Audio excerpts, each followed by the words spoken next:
And here we go. It is the Orange Bloods Watch Along, brought to you by the amazing people at Pinthouse Brewery and basically everything that's Pinthouse in the city of Austin. They've got multiple locations all over town. There's a new one on Ben White that we're going to be at soon. They've got the one on Burnett Road. What else am I forgetting, Chad? Burnett Road, South Lamar, and Ben White. South Lamar. That's the one I always forget because there's two south. And I keep waiting. Come on, Pinthouse. Time to get like 5 more locations. We can just mention them all over town. Guys, Texas, Houston. We're about 15 minutes away from kickoff. I'm Jeff Ketchum. That is Chad Hastings. We're going to have fun with you for the next like 3.5 hours-ish. Hit the like button. Subscribe to the channel. Get notifications. Bang, bang, bang. Just like Mick Foley in Liverpool. Oh, and Blake says there is one in Round Rock. See, they are taking over the world, Chad. Legendary Round Rock location as well. Yes, that is where all the great ideas were. When I first heard about Pinthouse, they said, "Oh yeah, it's a pizza place in Round Rock that also makes this incredible beer." And I thought, "Oh, okay, got to find out more."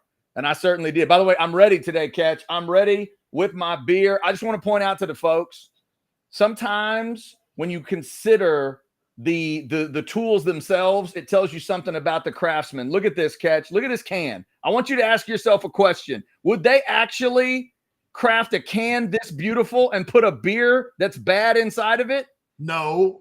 Hell no. That would be dumb. Hell no. The Yakima Sun Club is ready to go, and we're going to slip this bad boy into a Kesha koozie in honor of the concert I saw this week. There's a place downtown where the freaks all come around, Catch. It was ACL Live at the Moody Theater back on Monday. I went and saw Kesha. It was fantastic. So we'll do a salute to her and all the animals with a little Yakima Sun Club for Texas and Houston. We're getting it going. Usually he doesn't get drinking until right before the Aggies play. Let's do it. You know what? No Aggies playing this week. Gotta self-medicate. By the way, we will take your super chat questions. Tom says, of course we want your super chat questions. It helps pay the bills around here. Your D. Richardson cost me on the Prize Picks. Did you play the over on him?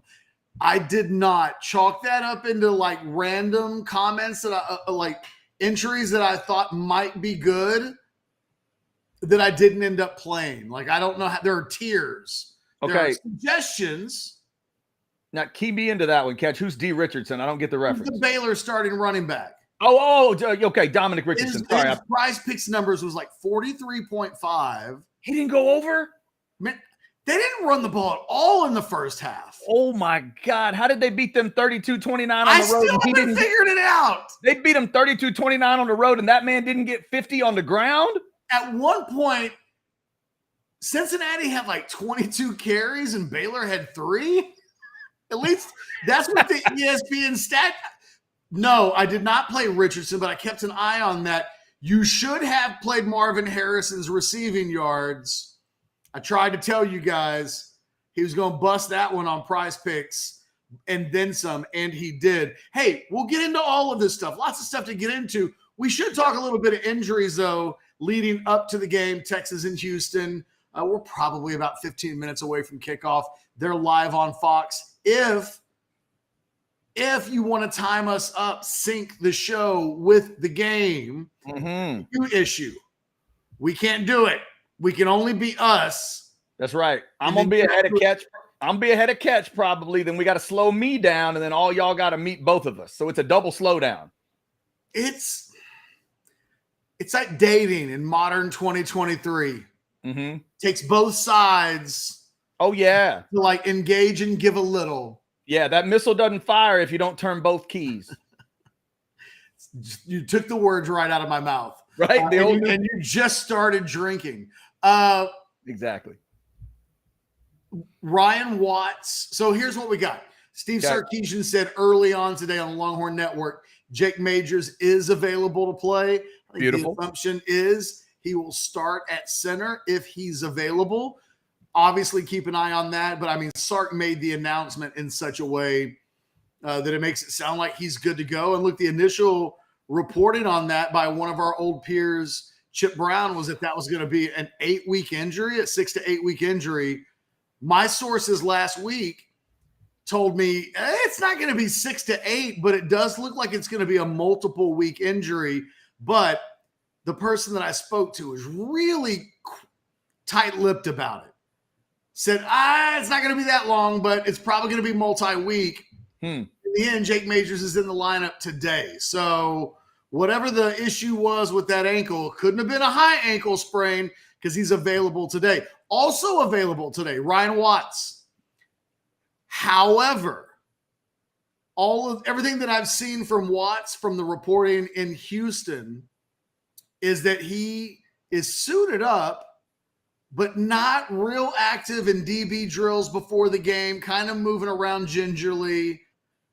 Sounds like he's available, but I don't know that it doesn't sound like he's starting based on how much he's moving, unless they're like, hey, don't move around. We need to save you for the game. But he is suited up, and officially he is available because he's suited up. Haven't seen anything on Jalen Catalon. In fact, I don't know that he made the trip. I saw a tweet earlier. I don't remember who posted it. It might have been a student reporter for like the Daily Texan that reported didn't see Catalon out on the field. I haven't seen anything from Anwar yet on that. I'll keep my eyes peeled if there's any update on Jalen Catalon, but it would sound like of the injuries. Oh, and Jatavian Sanders seems to be moving around well. Yeah, I was going to ask about Zero. Okay, that's good. I actually got a text message from a buddy of mine who said, in looking at Sanders in pregame warmups, you wouldn't even know there was anything to be alarmed about. So he seems probably not 100% because nobody's 100% at this time of the year. But in regards to that knee injury, it sounds like he's good to go. And if you can get him on Prize Picks, they got him at like 35 yards. As a matter of fact, Chad, you talk a little bit. We'll talk a little bit about OU in Central Florida. Yeah, I was going to say, we're going to talk about some of the other. Line up the Prize Pick. Yeah, you check out those Prize Picks real quick. I'll get a couple things here. First off, our man Joshua may be in the house in Houston. He's saying, Chad, there's somebody here with a U of H UT House Divided shirt. You know, Joshua, fake House Divided shirts, I guess, are allowed. We can't stop them from being made. We all know what the real House Divided is, but you do what you need to do, Cougar High. It's the last time you're going to deal with the Longhorns, so you enjoy it, and we'll see if Texas can really lay one on you for the last one. In terms of what happened today at college football, I think a big focus for Texas fans does go to Norman, Oklahoma, and the Sooners got a scare today. It came down to a 2-point conversion late. Gus Malzahn almost put the fear of God in those Sooners, but he missed the 2-point conversion. Bad play execution and maybe call as well. 31-29 was the final in that one. Air Force did win, so they'll stay ranked. Ohio State got by Penn State 2012. It was a good game. That was a close game throughout. Games going on now. Tennessee has a nice touchdown catch to start the scoring there. Oregon, Washington State scoreless. And that's probably all we'll peek in on. Iowa is up 3-0 on Minnesota in that Big Ten battle. But, man, Catch, the game in Norman today was pretty wild. Oklahoma did what they needed to do when they needed to do it. They were far from elite, but it's just a good reminder of what we've been talking about for this last couple weeks. It's about getting through sometimes. Oklahoma ran into the just win it game today. They ran square into it. There was no prettiness. There was no style points. It was just win the game, and they did it. They got out of there. They did. I won't overreact too much to the game. I mean, Mama always said there would be days like this in college football. There is a part of me, though, that very much feels like, well, that's who we thought we were going to see 2 weeks ago. Right. They weren't fantastic. They were far from it, but they're a pretty good football team. Yeah. And they're pretty good. They can play really good at times. Here's what I'm wondering, Catch. As a third-party observer, here's what I'm wondering about the game in Dallas. Are we gonna find out by the end of the year that those are two pretty good teams, maybe really good teams from time to time, but neither of them are playoff quality? Is that what we're going to find out? Because I didn't see playoff quality in Norman today. I mean, if we were just talking about the Sooners, no, I don't expect them to be in the playoffs. As if it relates to Texas, I don't know, which means maybe, to your question at large, like maybe. Yeah, because to be realistic about it, right now, if you say to me, Chad, if a team goes to Tuscaloosa and wins by 10, are they playoff worthy? I would say, based on what I've seen, not necessarily. Yeah. It means they're good enough to beat Bama this year, but Bama doesn't have that feel for 4 quarters to me either. So we're just going to have to find out. But today's really interesting because let's just see, Catch, how can they knock whatever it is that's on this football team, a Texas today? Can they knock it all off? Can they get is it rust? Is it pissed off? Is it, not as good as you thought you were? Is it, what is it? Is it clunkiness? Is it a defense that's pissed off? It missed some big tackles or whatever. I just want to see the attitude of this team early. That Houston crowd will be ready to meet them, and they're going to be fired up, hoping for some early success. And we know Holgerson's going to bring offense. So are we going to see a game where Houston gets a couple early scores and puts a little fear in Texas? Not fear, puts a little scare in them. Or are we going to see a Texas team that walks out there and starts stomping right away? I'm interested to see, now that we see Oklahoma look like that, if those are the two teams that are indeed trying to make their way back to Jerry World, not overly impressed with what I saw from the Sooners. Let's see what the Longhorns' answer is today about who they are. Yeah, I've said it all week. I would like to see Steve Sark. I'd like to see this team reflect its coach, the identity of its coach. And the identity of the coach is supposed to be all gas, no brakes. It's been a while since the Alabama game. At some point, this team needs to be putting out more performances that suggests to us that quite frankly, that they are a playoff level team. And so for me, this is it. Let's get after it. Let's see what happens. Yeah. I'd like to see this Texas team look good everywhere, not just like on one side of the ball. I'd like to see them look good everywhere. And I'd like to see a complete performance. This is not a good Houston team. Let's not pretend like they are. They're a capable Houston team. If Texas were to mess around and turn the ball over and not tackle well like they did just a couple of weeks ago against Oklahoma, yeah, this could be a game. If Texas plays anything remotely close to a B game or better, they'll win this game by multiple scores. If they play an A-level game, they will blow this team out. Let's see. Chad, a few super chats to make sure that we just take advantage of. El Presidente says, take the over 60.5, bet the money market account, trust El Presidente. Trust El Presidente, 60.5. I got 48-17, so that would definitely put it over. If it's my score, it's over. You're even more than that, right? You're at 52? Yes. So Ketch and I would both agree with you, El Presidente. We would both say go over. I'm not going to say bet a money marketing account on it. Depends on what's in your money marketing account. But I do think it's going over. I agree with you. I think this is going to take there's going to be some points. I'm hoping Texas can keep it under 20. I'll respect Houston enough to say they get the 17, but hopefully we don't see, something crazier than that. Texas Tippett, $4.99 says, let's go. Let's get this dub. Hook them 52-10. That would certainly be. That's what I'm talking about. Some 52-10. How about 52-10? That'd be big time. Yes. Hey, today, Catch, one of the best predictions I've heard came from C.J. Stroud. For all you Texans fans, you probably know he was the guest picker today in Columbus, and the rest of the guys were shocked when he said, hey, I like Ohio State, and he said, and maybe a shutout. He said, I like this defense so much, it might be a shutout. They all looked at him like he was crazy, and they won 20-12, but that thing was 20-6 for a lot of it. Like it had that feel to it. Penn State did not feel like a team that was scoring a lot. So maybe, hey, if Texas could hold Houston to 10, that'd be a big statement, especially if they hang a 50 burger on the other side. That would be a huge statement and an opportunity for Texas to move up. Because if we're going to look at that too, Catch, I believe Penn State came in 7. Oklahoma 6. Texas is sitting at 8, correct? Yes, in both polls. Opportunity to move here. Opportunity to maybe slide up those polls a little bit. Obviously, logic would tell you if you're going to put Texas and OU together, you got to have OU on top because they won the game. But let's see. Let's see if there's opportunity for Texas to move up today. Looks like a bright, sunny day in H-Town today. Oh, it's hot, dude. The Longhorns have shown up. Yeah, it is. It's going to be a warm day. It is going to be a warm day on that turf in Houston. Not a breaking news story, Catch, but just to let Texas fans know, they have shown up in the icy whites and they look sharp. And I'm staring right at Tim Brando and Spencer Tillman, which means you come see us on the watch along. It's either that or it's Brando and Tillman. Come on now.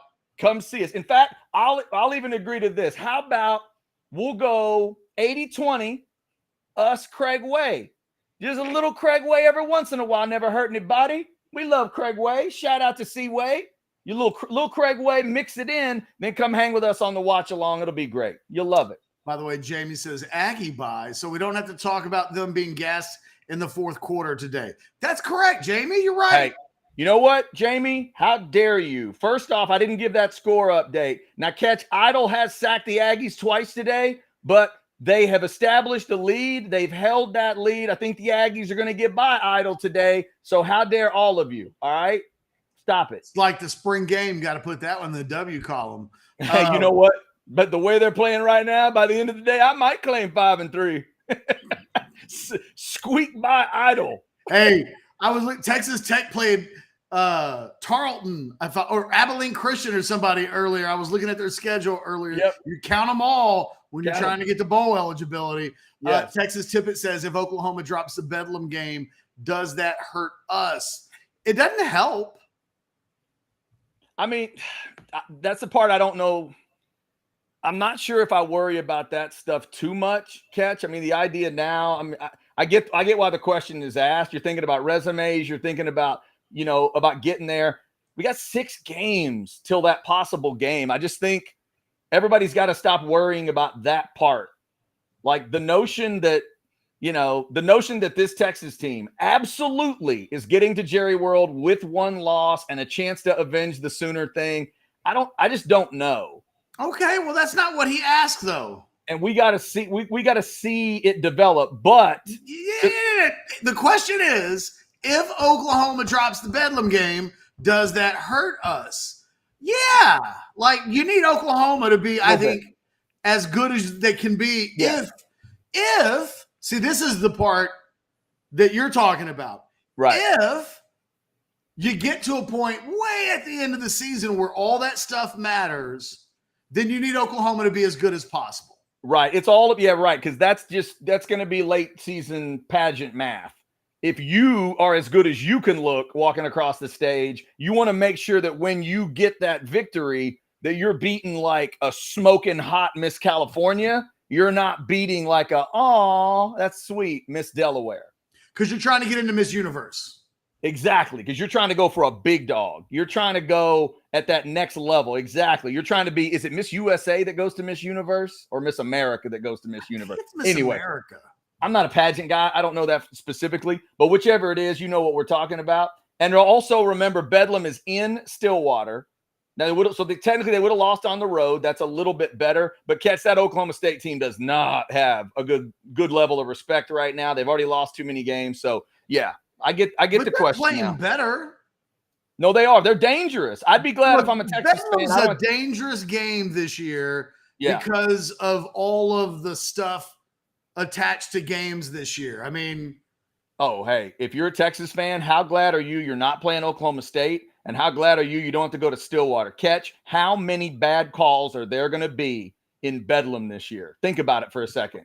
In Stillwater, they'll probably kick it at night. They're going to call 8 things that look stupid. I guarantee you against Oklahoma. It's going to be bad. Brent Venables is going to need a pullback coach. They're going to need to literally take like a rope and put it around his waist to pull him back for all the crap they're going to call that night. Ryan, I was a busy man this morning, but I was not because I was trolling Tech fans. They showed up in my mentions. What happened now? Oh, man, Tech fans got all up in their feelings because you and I talked about Micah Hudson on the show yesterday. Well, it's a big story. They don't think it's a big story that their guy might not. I mean, come on, we got to talk about it, right? I mean, if you haven't learned anything by now, these Tech fans just get up in their feelings. By the way, Yeah, I'm looking at we're approaching kickoff. What are you looking at, Chad? I got Keelan Robinson on the I got Houston players getting hype on the sidelines. Here we go. I got a kickoff catch right now. Kickoff. 1 Mississippi, 2 Mississippi, 3 Mississippi. I think I'm like 4 or 5 seconds behind you. All right, let me give you a 4-second pause. It's like Christian and Edge. 1 to 2. But we got a touchback on the opening kickoff. So All here right. we go. First and 10. Texas getting the ball first. Yes, sir. And let me see if I can see. Jake Majors is on the field at center. Beautiful. And I did not see whether Texas won this toss or not, so I'm not sure on that one. We'll figure that out later. But Texas does have the ball. All right, let's see it. Let's see it, Sark. What do you have? We're getting ready to get our first play of the game. Let's have some fun, Longhorns. First play of the game is a pass. It's a completion. Easy money, Xavier Worthy. Hey, we finally see a first play of the game to Xavier Worthy that doesn't go for a negative loss. That's beautiful. You take advantage of another defense scared of Xavier Worthy. I like that play call. Well, they all season long have been doing these little hitches in the flat, which I don't hate. They just haven't worked all season long. This time, they just play a little pitch and catch, little out, 10 yards. And I think that's going to be there all day long. I've said, I think this is going to be a huge, huge Quinn Ewers day. Good news. Really believe that. Good news, Catch Sanders is out there, as you talked about. Sanders and Helm in for this first couple plays. And as you mentioned, Majors is out there too. So good injury news at the beginning. Yeah, the full Texas offense that you would expect to see is out on the field. They go to Jonathan Brooks early in the game. This is not a good Houston Cougars run defense. Nice run. And Jonathan Brooks gets about 15 on the first run play of the game. Great job by the outside. Jake Majors did a really good job on that play. Texas is pushing here, Catch. The guys in white are winning right now in terms of the line of scrimmage, already across midfield for Texas on the first drive. And across midfield. And now you see a false start. That's not good. Now you go back the other way. Was it a delay of game? They called false start. Sark was asking for a reset of the clock, it looks like, but instead they call the false start, so back across midfield. Nice jinx job there. Come on, man. You can't give me an announcer jinx on yard lines, can you? You can, yeah. When Ewers' little when swing you're out as good to at Jonathan being Brooks. a jinx as you are, Chad, lean into it. What have I jinxed? What in the world have I ever? I don't know. Honestly, I don't have an answer for that. Yeah, no, I don't know. I get accused of jinxing a lot of things. I'm the ultimate jinx because they've accused me of killing people in the world. So that's a big jinx. Damn, took it serious there. They accuse me on the birthdays of famous people. When I talk about them, they just die. That's what they say. It's weird. I work with people that think I killed David Bowie. It's a real thing. Well, that's why I wanted to work with you.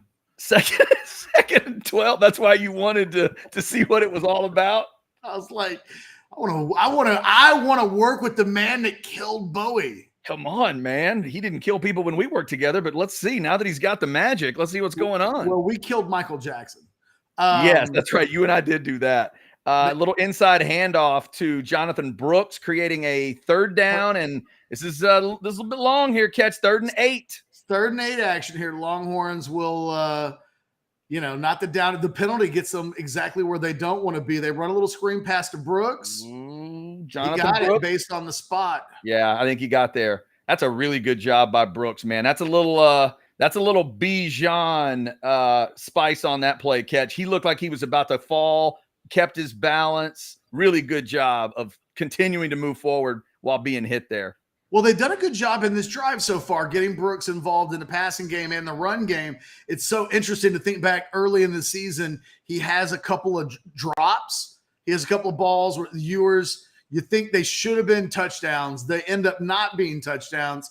and he kind of gets this rep, of being a pass dropper, a guy that you can't trust in the passing game.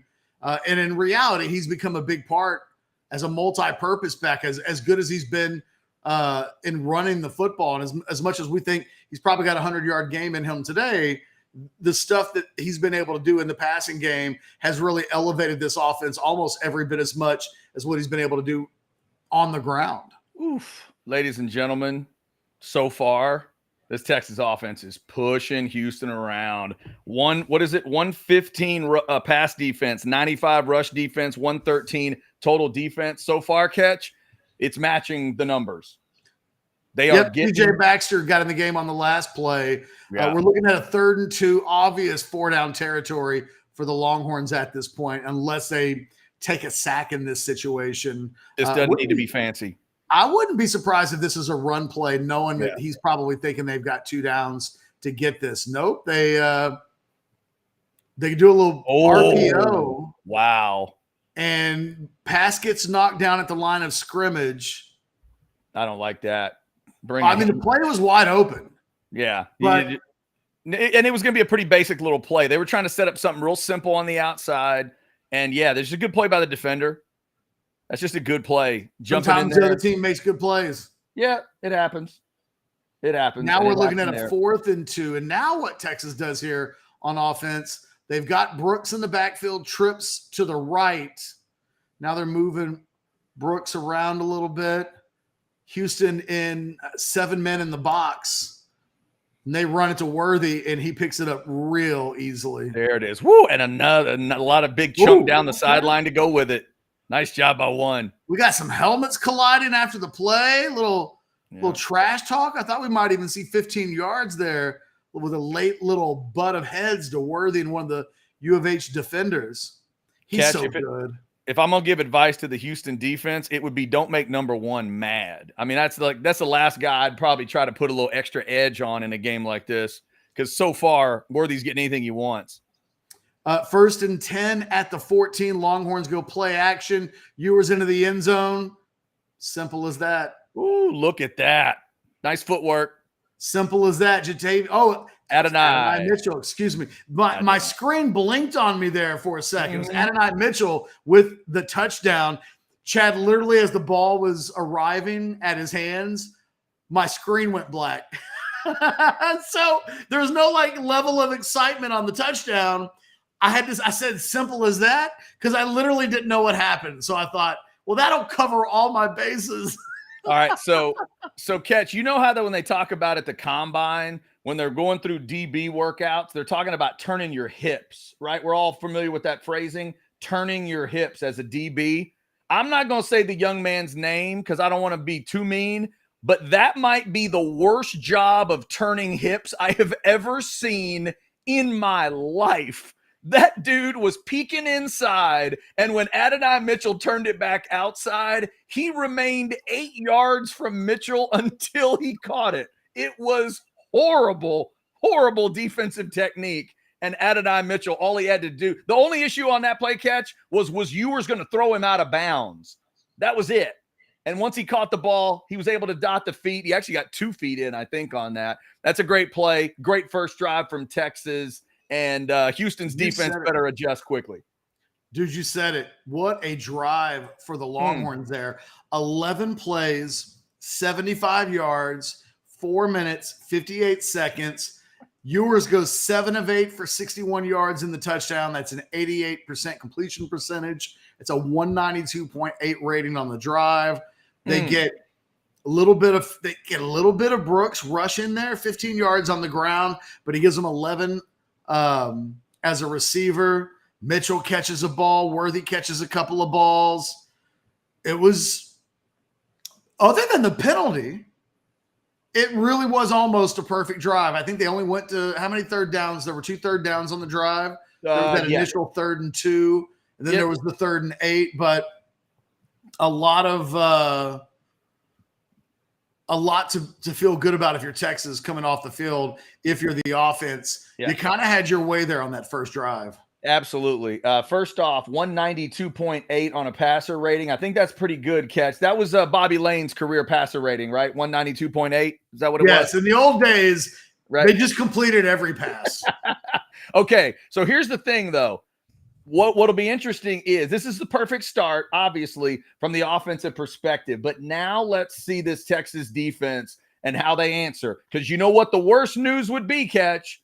A 5-play touchdown drive from Houston, and all of a sudden Texas fans are staring at 7-7 going, wait a minute, I thought we had an elite defense. I thought they were badass, and they find themselves in a shootout. Let's see how this defense comes out now. Do they let down a little bit because their offense scored? Do they have a little bit of confidence, or does it give them a little more? I just want to see what it looks like. Last time this defense was on the field, they were letting themselves and all their fans down by letting the rival go through them like it was nothing. What's the next step? I think that's the story of this game. You're right. Like I'm a little less stressed about it than I know now that we're in the middle of the game. I don't know. I think this game's going to be easier. Go ahead, Blake. Bookmark this part of the broadcast in the event that it ends up being a 45-44 game. But this is Houston. You got to see a drive, man. Let's see the drive here. Donovan Smith beat Texas last year, and Holgorsen will call plays. They're bringing some offense to this game. All right. Look, it's reasonable to be asking. I'm asking along with everybody else. Let's see this Texas defense respond after 2 weeks of stewing on a really not good performance. By the way, Tennessee 10, Alabama nothing. First quarter almost over. Tennessee was this close to being up 14-0, Chad. I know. And I think the SEC officials cheated for Alabama. Oh, interesting. I missed that part. Okay. Here's Donovan Smith on the first play, taking a shot for Houston, and a guy just dropped the ball. Wow. I thought he caught the ball and then dropped it to celebrate. Flat out drop on play number 1. So Catch, to my point, wide open receiver, that about 60 yards down the field on a bomb. He absolutely beats Brooks. Texas looked out of sorts. And that's the worst play I've seen from Terrence Brooks all season. And he just dropped the ball. The receiver was wide open and dropped the ball. This is what we're talking about. Let's see how this Texas defense looks coming out. Houston is going to take shots like that throughout the game. And then they're going to get sacked like that as well. Great play. Alfred Collins, is that who? What are we doing? Look at Alfred Collins. Come on, 95. Where'd that come from? Second defensive play of the game, and Alfred Collins is like, I'm planting a flag. I'm having a moment.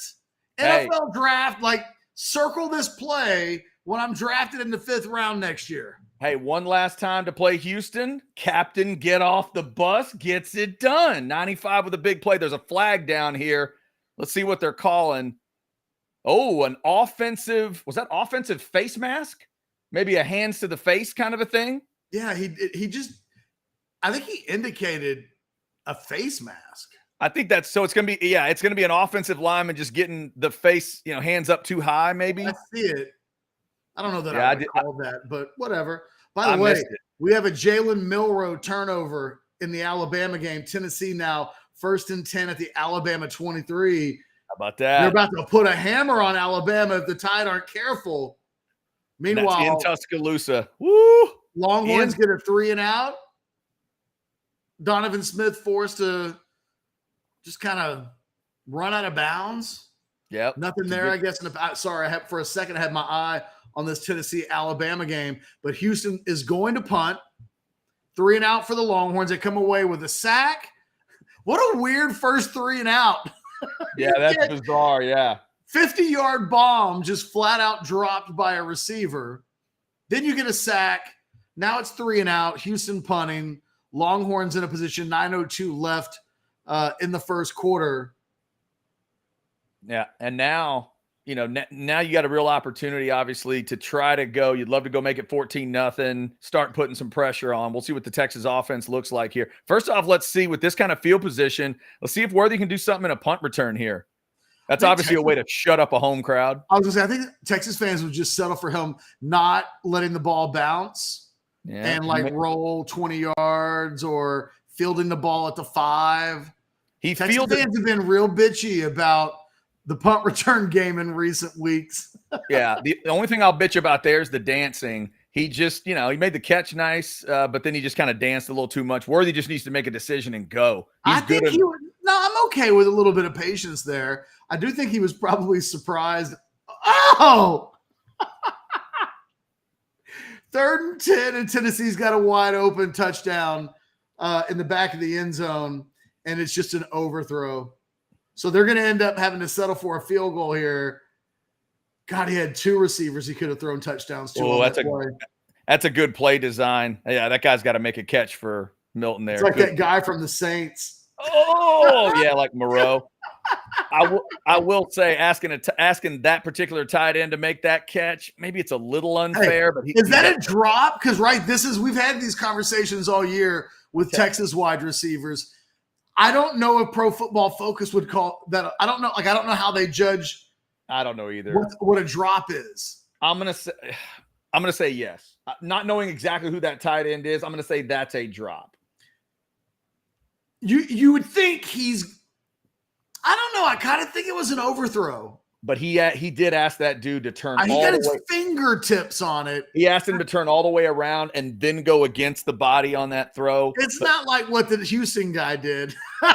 No, it's definitely not. That's a drop catch. I'm going to say right now, definitively, I'm on a limb that Pro Football Focus is going to call that a drop on Monday morning. Guaranteed. I know Donovan Smith feels like it's a drop. Oh my God. Well, that's such a wild play, man. If you're a Houston fan, depending on what's about to happen here, do you just look back at that one and go, well, damn, if we just could catch the wide open play on the first one? Obviously, you hope Texas can adjust to that. You get to fix the problem.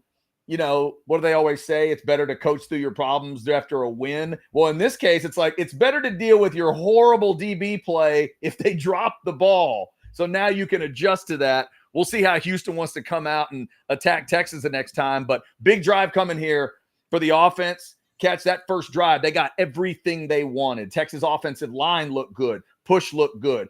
Throws to running backs looked good. The running game looked just fine. It looked like Texas could get 5.5 yards any way they wanted to. Now they've got pretty good field position to start this one. Let's see if Sark keeps the hammer down here. Let's see if it's all gas trying to get 14-0. I mean, I think this game could be over in like 3 minutes of game time if Texas makes this thing 14-0. I mean, obviously, we won't say it's game over, but like Jeff Ketchum, holy smokes. That is about the most basic inside handoff to Brooks, and he got 9 yards just because. Look, he's such an interesting running back because there's not a lot about him that I think is special. But he's so good. So Houston had a guy on like a blitz. They had a guy in the backfield waiting on Jonathan Brooks, and I think Jonathan Brooks might have broken his left arm with his thigh. Like that was a complete non-tackle by the end of the play, and he just got a couple more on the next play. First down. Easy stuff. Longhorns, and they're already across midfield with an opportunity. When we're going to see them taking a shot. No. Hey, they're looking to take a shot, Chad. They are. Instead, patience from Ewers, looking to take a shot. He's got all day because the O-line is good. Swing it to Brooks, and Jonathan Brooks is starting to put up numbers in this game. People have said this week, Catch, does this need to be the Jonathan Brooks kind of a game? It's starting that way. 24 is off to a great start. Well, let's take a moment. The play gained 7. The patience of Ewers, that's one of the I would certainly highlight that coming off of that play. That's the second time in 2 drives they've looked, and they're taking a shot now. Take a shot. Boom. Ball game. Oh my God. Ball game. Xavier Worthy, ladies and gentlemen, full extension, great catch, full speed run. This is one of those catch where they talk about those bad throws we've seen last year. This one is you're trying to overthrow him, but you can't because it's Worthy. What a throw and what a catch. It's the best throw and catch that Worthy and Ewers have had in at least And I know they connected in the Alabama game. No, it's by far. You're absolutely right. It's not even close. That is the most beautiful thing the two of them have come up with. That's incredible. Since the middle of last year, like I have to like stop and think about it, but like, hey, if they can get that going, that's the offense being aggressive, and that's when if they can get that going, that's how the offense goes nuclear. Yeah, and the next 5 minutes, Catch. Dana Holgerson's got the next 5 minutes to figure this out, or it is done. The next sequence determines this game. If the Texas defense puts a stop together, doesn't have to be a 3 and out, but puts a stop together, and the offense follows it with anything, I think it's done. 17-0 or more, done. They won't chase. They're not chasing that. So let's see what it looks like this next sequence. Holgerson's got to come up with something big right now. It has to happen now, or they are in trouble. By the way, Ewer's been fantastic to start this game. Mm-hmm. The numbers, 9 of 10 for 110, 2 touchdowns, and a 248.4 quarterback rating. Is that good? It's good, but it's also been that good. Like oh man, everything about his performance so far has been good. The only incompletion of the day is when Houston brings a free blitzer, and Ewers, for those that would either miss the play or see it later, maybe you won't even see it, because believe me, they're going to show a bunch of Ewers plays from this game, and it probably won't be that one. Nope. Not at all. Well, I mean, the ball never gets there, right? It's a ball that's knocked away. Like exactly. Man. Yeah, they just before the ball couldn't even travel 2 yards, and it was like knocked out of his hand, incomplete pass. Great play by the DB, but that's it. Ewers is somewhat struggled with his accuracy this season and other seasons. He's not the most accurate guy. At least he hasn't been so far in his collegiate career. So far today, 9 of 10 to start the game. And that last one, I'm telling you, that's the prettiest ball he's thrown all season. No, there's no doubt. And Dana Holgerson's got to be freaking out now because he's seeing them not get there at all. I mean, it's a totally clean pocket for Ewers. So that throw, it's impressive. And for some, this is a weird thing to say, Catch, but you tell me what you think. For some reason, that bomb down a right sideline is just a little sexier to me than the left. I don't know what it is. I just love that route. I love the streak route on the right side with a right-handed quarterback. There's just something about it, and they ran it perfectly. Great job by Worthy. To give people like a comparison, if you're not directly watching this game, remember the 2 catches at Bama, the long, deep catches at Bama, how the receivers had to go make like back of the football catches, or they're really stretched out kind of catches. Worthy stretched his arms out, but his body is just in full rhythm, and he just made a full stretch on the arms. It was beautiful. It's about as pretty as you can throw a pass. Obviously, if you dropped it right in and he's able to cradle it, I guess it's a little better, put a little air under it. But in terms of a laser, that's about as good as you can make it look. Darwin says in the super chat, 34 of 36, last 36 passes. Hey, Darwin, maybe he's going to correct that whole career completion percentage over the next 70 throws. Man, they are looking great. All right, so now let's see it. Let's see this Houston offense, and can it do anything to the Texas defense? Nice first play for Texas. Going to give a little bit of a run up, but not much.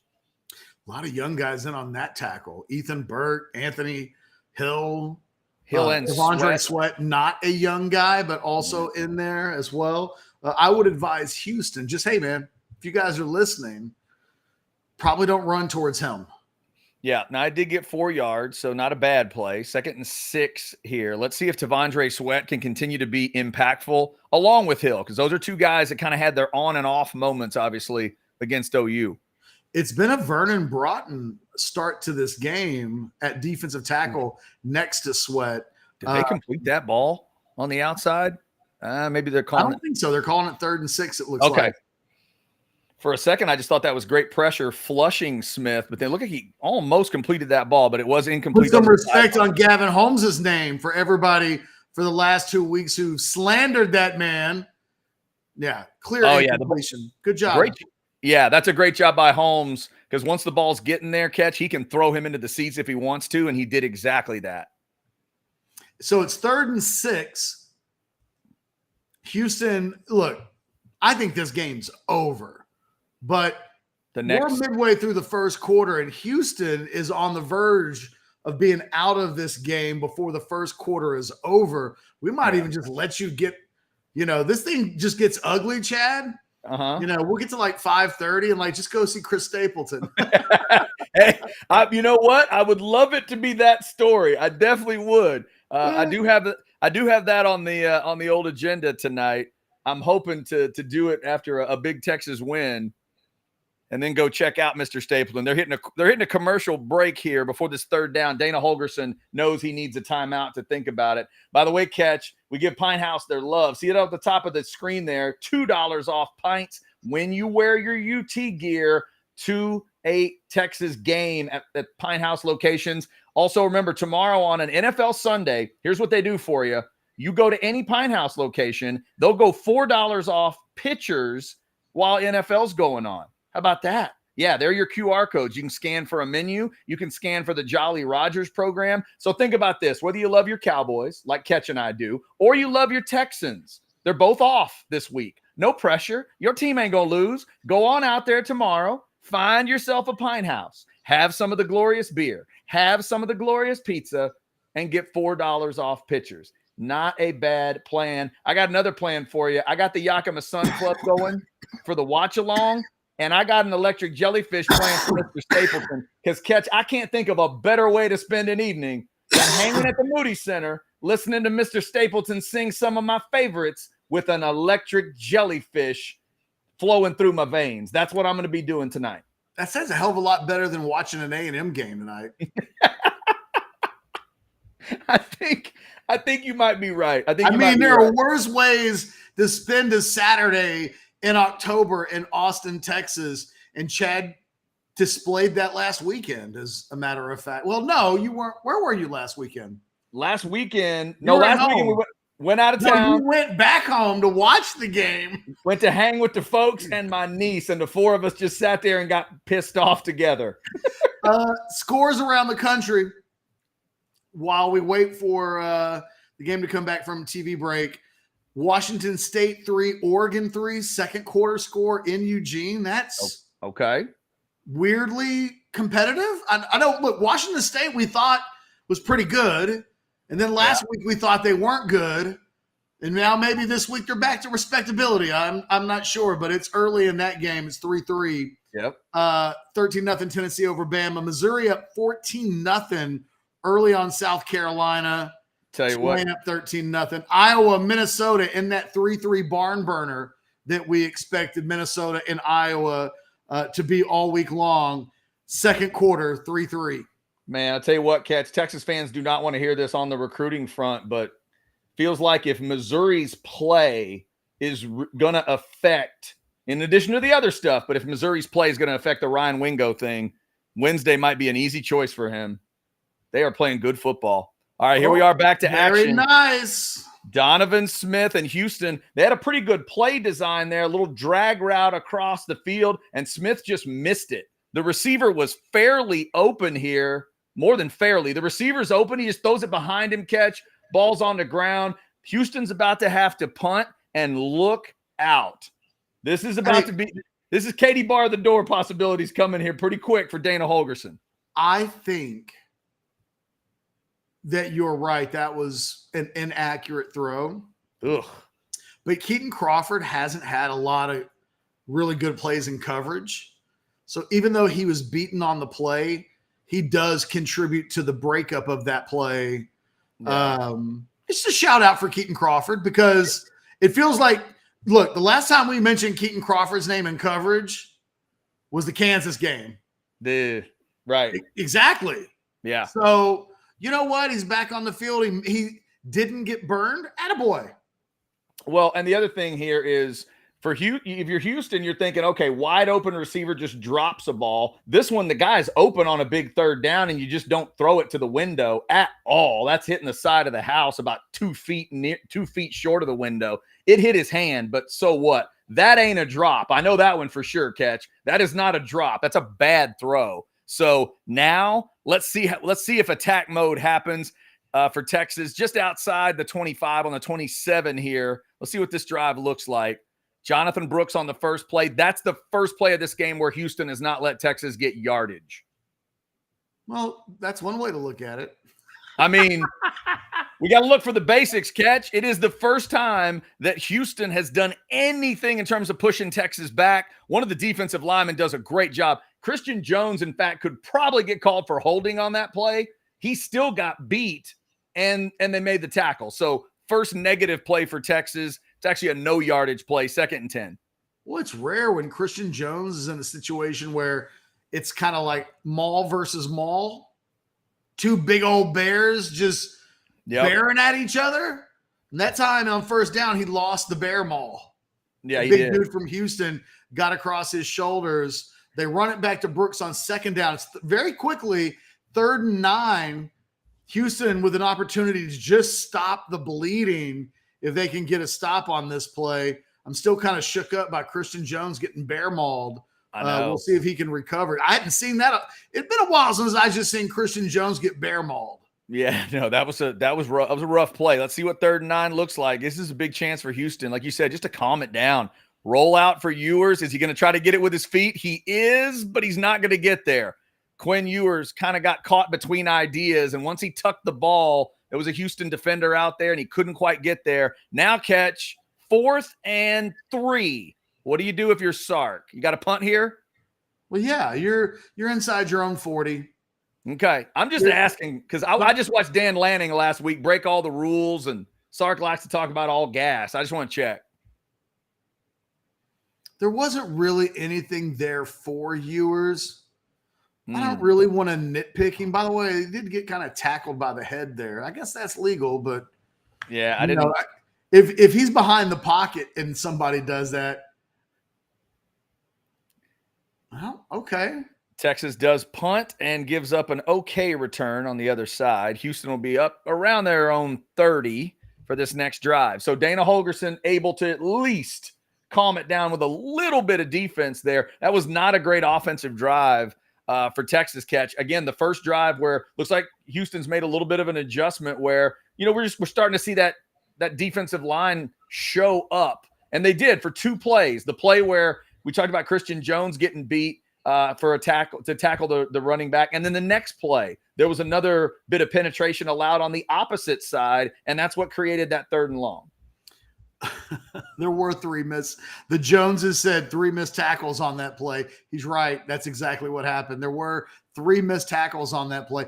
I don't know how Keelan Robinson missed the first one, and then there were 2 more on right afterwards. You mean missed blocks? Missed tackles. Oh, missed tackles on the punt return. My bad. Yes. On the punt return. Yeah. Sorry, I thought you were talking about the last play from scrimmage. Okay, so by the way, first quarter kind of rolling here. Under 4 minutes to go, first quarter. Donovan Smith, that's 4 yards passing so far in the first quarter. Nice. Although he probably thinks he should have about 60. Yeah, he's right about that. He should have. You can't throw any better.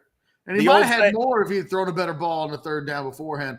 Really good defense on that play by Texas. That's great. Well done. Uh-huh. There's a lot of guys that get a shout out on that play, the least of which isn't Justice Finkley, the young 2nd-year defensive lineman who flashes and makes a play. Like, that's what you need to do. And he's in Barron Sorrell's spot, like getting a little run in that strong side defensive end. Now it's 2nd and 12. That was a really, really nice play. Was that 2nd down? I thought they got it was 1st down and they got 4 yards. I guess I don't know what the hell down it is. Yeah, that was first. Because that play I think that play got him a 1st down, the one before it. Now it's 2nd and 12, an incomplete pass across the middle, so it'll be 3rd and 12. Catch, nice job on the Finkley call out. When you look that good in the uniform and your name is Justice Finkley, I love it when you make a play. That's good stuff. Man, there's a thought that he's not good enough, Chad. There's a thought that it's a year and a half into his career. We haven't seen him make a lot of plays. Sometimes you got to let guys grow up. I don't know what Justice Finkley is going to be, but he is still a young player, and he showed some flash on that play to warrant seeing a little bit more in this game. I can't tell if he's in on this play on third down or not. Longhorns bringing 5. Oof. They get Donovan Smith flushed out. Roll him out. Not enough. I like it. Flag on the play. Was that Finkley coming straight up the middle? Who was that? I think that was Anthony Hill. They brought 5. I saw a single digit, but it was moving so fast I couldn't tell what it was. I'm not sure what they're going to call on this play. That play holding on the offense. It's declined. Yep, took a little bit, so it felt like a hold on the offense. You watch football for a season or two, that one becomes easy to call. Man, that was nice defense right there. 3rd and long, bringing a blitz right in Smith's face. He's the kind of quarterback to me, Catch. You get him on the move. You force him to make a throw on the move on 3rd and long. He looked very uncomfortable doing it there. It's a great job by the Texas defense. Just a good drive overall. This game is going about as bad as Dana Holgorsen could have dreamed. Hey, guys, while we're waiting to see where the Longhorns get the possession for their 4th drive of the game, hit that thumbs up button. Give us some likes. I was just looking. I think we're still under 50. And there's no reason why you can't hit the thumbs up button while you're just sitting here talking about the game. Really do appreciate the fine folks over at Pinthouse. While we get a little moment, Longhorns going to get the ball at the 42-yard line. We're going to be getting together, Chad, at Pinthouse soon. Yes. Oh, we're planning it. There's your QR code. I can't wait. I think it's going to be at the one location I have not been to down there. Actually, you know what? I've not been to Round Rock. I've hit South Lamar and Burning. I've not been to the Round Rock location, and I've not been to Ben White. I think we're going to get out there to Pinthouse Brewing, hopefully, for a little event. Stay tuned. We'll let you know for sure. But, yeah, incredible stuff over there. Love the beer, the pizza. Quinn looking to take a shot again. Oof. And again, it's not available. And again, he checks down. And hey, look who he checked down to, Chad. Oh, I missed it. Who's the check down? That was CJ Baxter. They brought him onto the field, and they just didn't give him the ball. Hey, and more good injury news there because he's been there was a report earlier in the week, orangebloods.com, War Room, check it out on Thursday nights, that Baxter was not 100% necessarily coming into the game, but he's out there. Made a little play there. 2nd and 6 after that play. Is this a straight handoff to Baxter? Is this Baxter? Is that number 4? Ladies and gentlemen, grab Steve Sarkisian. He may run out on the field and try to hug number 4. See, Sarkisian just threw all of his – is Steve Sarkisian taking his shirt off on the sideline and rubbing his nipples? Steve Sarkisian just did the Ultimate Warrior entrance from WrestleMania. No, he didn't. He didn't do that. He didn't do that. But it is first down Longhorns after a really nice CJ Baxter run. They're going right back to him. Oh, look at this. CJ Baxter for 8 or 9. Catch. That was 10, except there's a flag on the play, and it's probably going to come back. Yeah, it probably is. That felt like a hold there, didn't it? Somewhere. I didn't see it, but yeah, something against Texas. Illegal. Gunnar Helm, not because Gunnar Helm just had a career achievement award. It's a flag. No. That's All right. So something. Well, look, now they pissed the Longhorns off. All right. Now it's going to be 1st and 20, and that means that the quarterback who's 10 of 11 and 36 of his last 38 is going to want to put the ball up in the air now. By the way, Blake, good call. Super chat, $2. Dana needs a Snickers. He looks angry. Yes, he does. Yes, he does look angry. He's even angrier now because Jonathan Brooks just went through his defense effortlessly. I really wanted them to get to 21 by the end of the half, and by the end of the quarter, and I don't think it's quite going to happen. Come on, Sark. Look at you, first world fan problems. I really wanted 21-0 at the end of the first quarter because it would have felt better. No, because I just wanted to be able to be like, see, I told you guys it was over. You wanted to be able to you wanted to lay that nail in the coffin. I got you. It was all about me looking good and not necessarily anything else. Ooh, how about that wide open? How about that route to JT Sanders? Hey, if we only had time for one more play, That's the last play of the first quarter. Catch, they are chopping. For one more play, it might be 21-0. Catch, they're chopping this team apart. If this keeps up, our predictions are going to look stupid the other way. Me saying 48-17 is going to feel dumb, and you saying 48-24 or whatever it was, we're both going to look stupid if this keeps up, because they are trashing Houston through a quarter. And I'd love to see that route again, but it felt like they had JT Sanders left side of the formation, or maybe they started him right and ran him on a little drag route. They had time to do whatever they wanted. Zero was wide open going through that defense.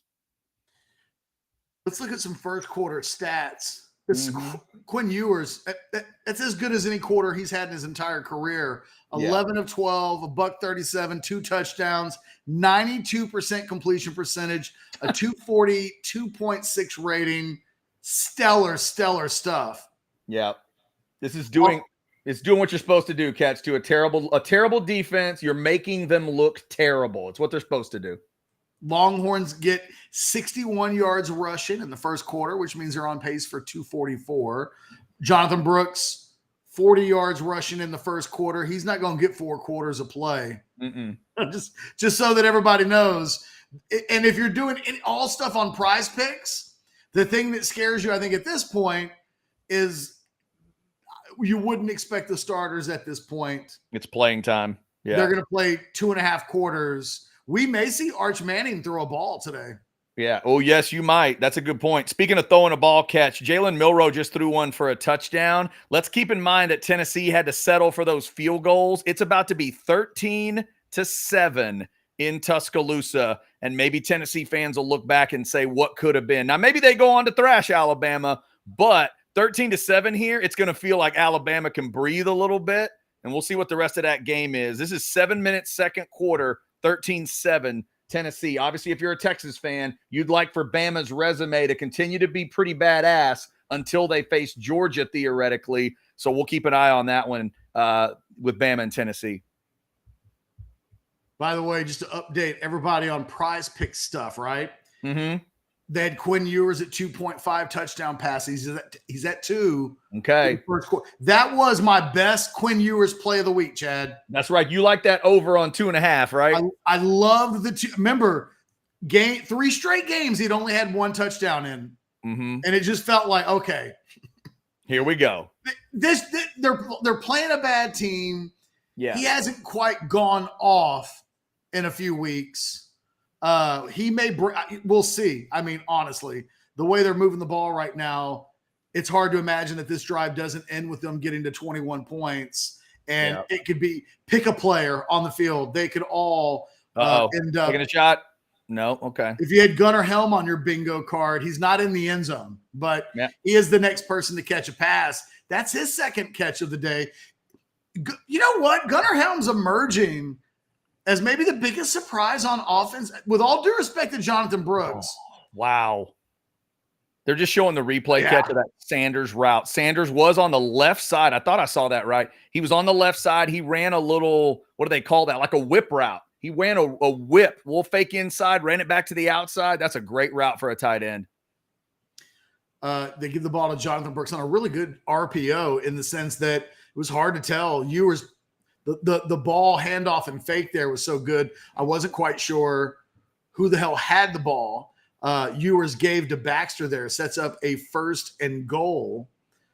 Again, you almost have to think that the Longhorns are going to have to commit a penalty at this point to slow this drive down. Houston's not really slowing them down as much as Texas is just doing whatever they want. That's a nice way to say that. And it was 3rd and inches. They had said 1st and goal. It was 3rd and inches, and Baxter picks it up with ease. Keep Baxter in there. Let Baxter get it to – actually, you know what? No, for Prize Picks consideration, you need somebody else. Baxter's scoring doesn't help anybody. And you're about to see it. Oh, come on. Put Brooks in. All right. Now, are we about to – I'm looking out for the common man right now, Chad. Hey, remember the Sark stubbornness in Dallas. Are we about to see him hand the ball to Baxter 4 straight times no matter what? Well, if you're going to do that, they're bringing in the jumbo set, because that's what I was about to say. Well, okay. I want them to – no. Savion Red's in too. They don't have Murphy and Sweat on the field. Are they going to go direct snap to Red with Baxter in? Yep, they are. They're going to snap it to Red with Baxter in there as well. Ewers split out wide. The thing that last week everybody wishes that they had done on the 1 yard line. Yeah. And Savion Red gets into the end zone. Touchdown Longhorns. Savion Red. Catch this just in. Cedric Benson has a good day in Stillwater a week after other things happened. Is that the feel you get off of that one? Kind of a little bit. Maybe not the same thing, but yeah, it is ironic that they get into the goal line and like we see the thing that really the thing is not everybody spent all week clamoring like, oh man, he should have, but it was one of the things that people said. Mm-hmm. No, I like that idea. Again, the thought there is do you want to reward Baxter for what he's done, but see, you give a little bit of the deke there, bring in Red, but you still have Baxter in. So at least you have the defense thinking a little bit. They didn't probably obviously didn't do a good enough job of that in the sequence in Dallas. All right. So Catch, it is 21-0. And on a day when there is a UFC card at Fight Island that I'm going to watch later on, you are at least enough of a UFC fan from back in the day to know this reference. You know the two names I'm thinking of as I watch Texas and Houston right now? Oh, it could be a lot, but what? Cain Velasquez and Junior Dos Santos.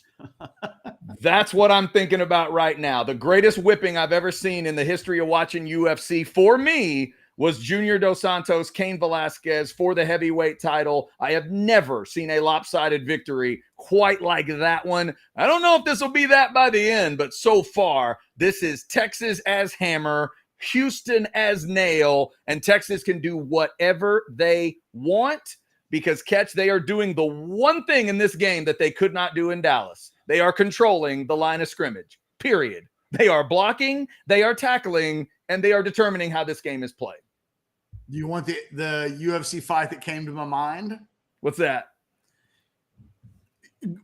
Good call, by the way. You remember that fight, don't you? Of course. Now, there were a couple of those fights with those two guys, but you know the one I'm talking about. But the fight that I was thinking of when you asked the question. Yeah. I was thinking Jones Cormier or Cormier when he made Cormier go back into the locker room afterwards and cry. Yeah, right. Now that's one. That's one. Where the guy thought he was going to put up a good fight. Mm-hmm. And then the other guy just beat him so bad that he made the other guy question why he was fighting. Yeah, that's a good one. You're right. That's a good one. That's a good one. All Texas. I don't know why I called him Cormier. I made him French there for a second. 21. No, Cormier is right, isn't it? Yeah. It's Cormier, right? No, Daniel Cormier. You had it. Okay. Yeah. So 21-0. And I blame the rogue shot. No, that's okay. What do we got today? Wedding cake, gelato. What are you doing? It is wedding cake today. Catch has got the Rogue Shop wedding cake. California wedding cake. Ooh, see, that's perfect because I have a West Coast IPA going with the Yakima Sun Club from Pinthouse. So we got it all going today. No problem. A lot of love, a lot of good things going on in the world today. No doubt. Okay, so Catch, here's the thing. Let's look at it from the other perspective. Although Stark just robbed some prize picks people. Yeah. Like the thing about Savion Red, that did nobody any good other than Savion Red.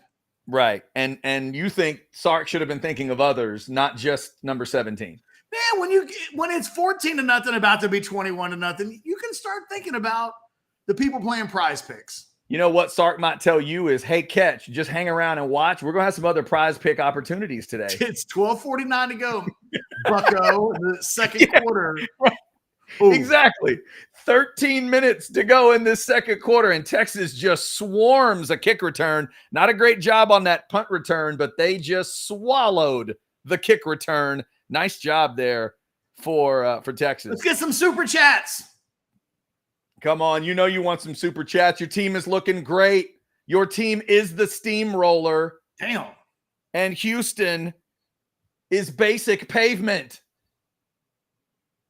Who is that? I'm almost feeling bad for Houston. They got a long way to go before this game is over. Oh, yeah. No, I'm not there yet. But rushing yards, 73 to -6, passing 144 to 19, total 217 to 13.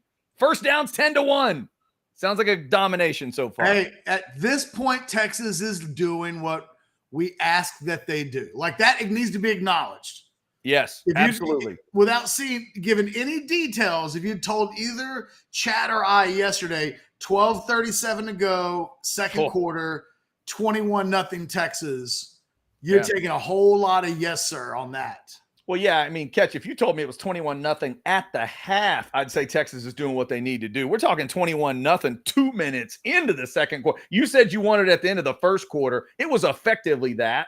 We're talking 2 minutes in, and they are up full, 3 touchdowns full, and Donovan Smith is going to need a lot of help, which he has not gotten so far, to get this thing done. Texas defense is swarming, looking good. Vernon Broughton made a nice play there, helping out. Man, they're swarming, Catch.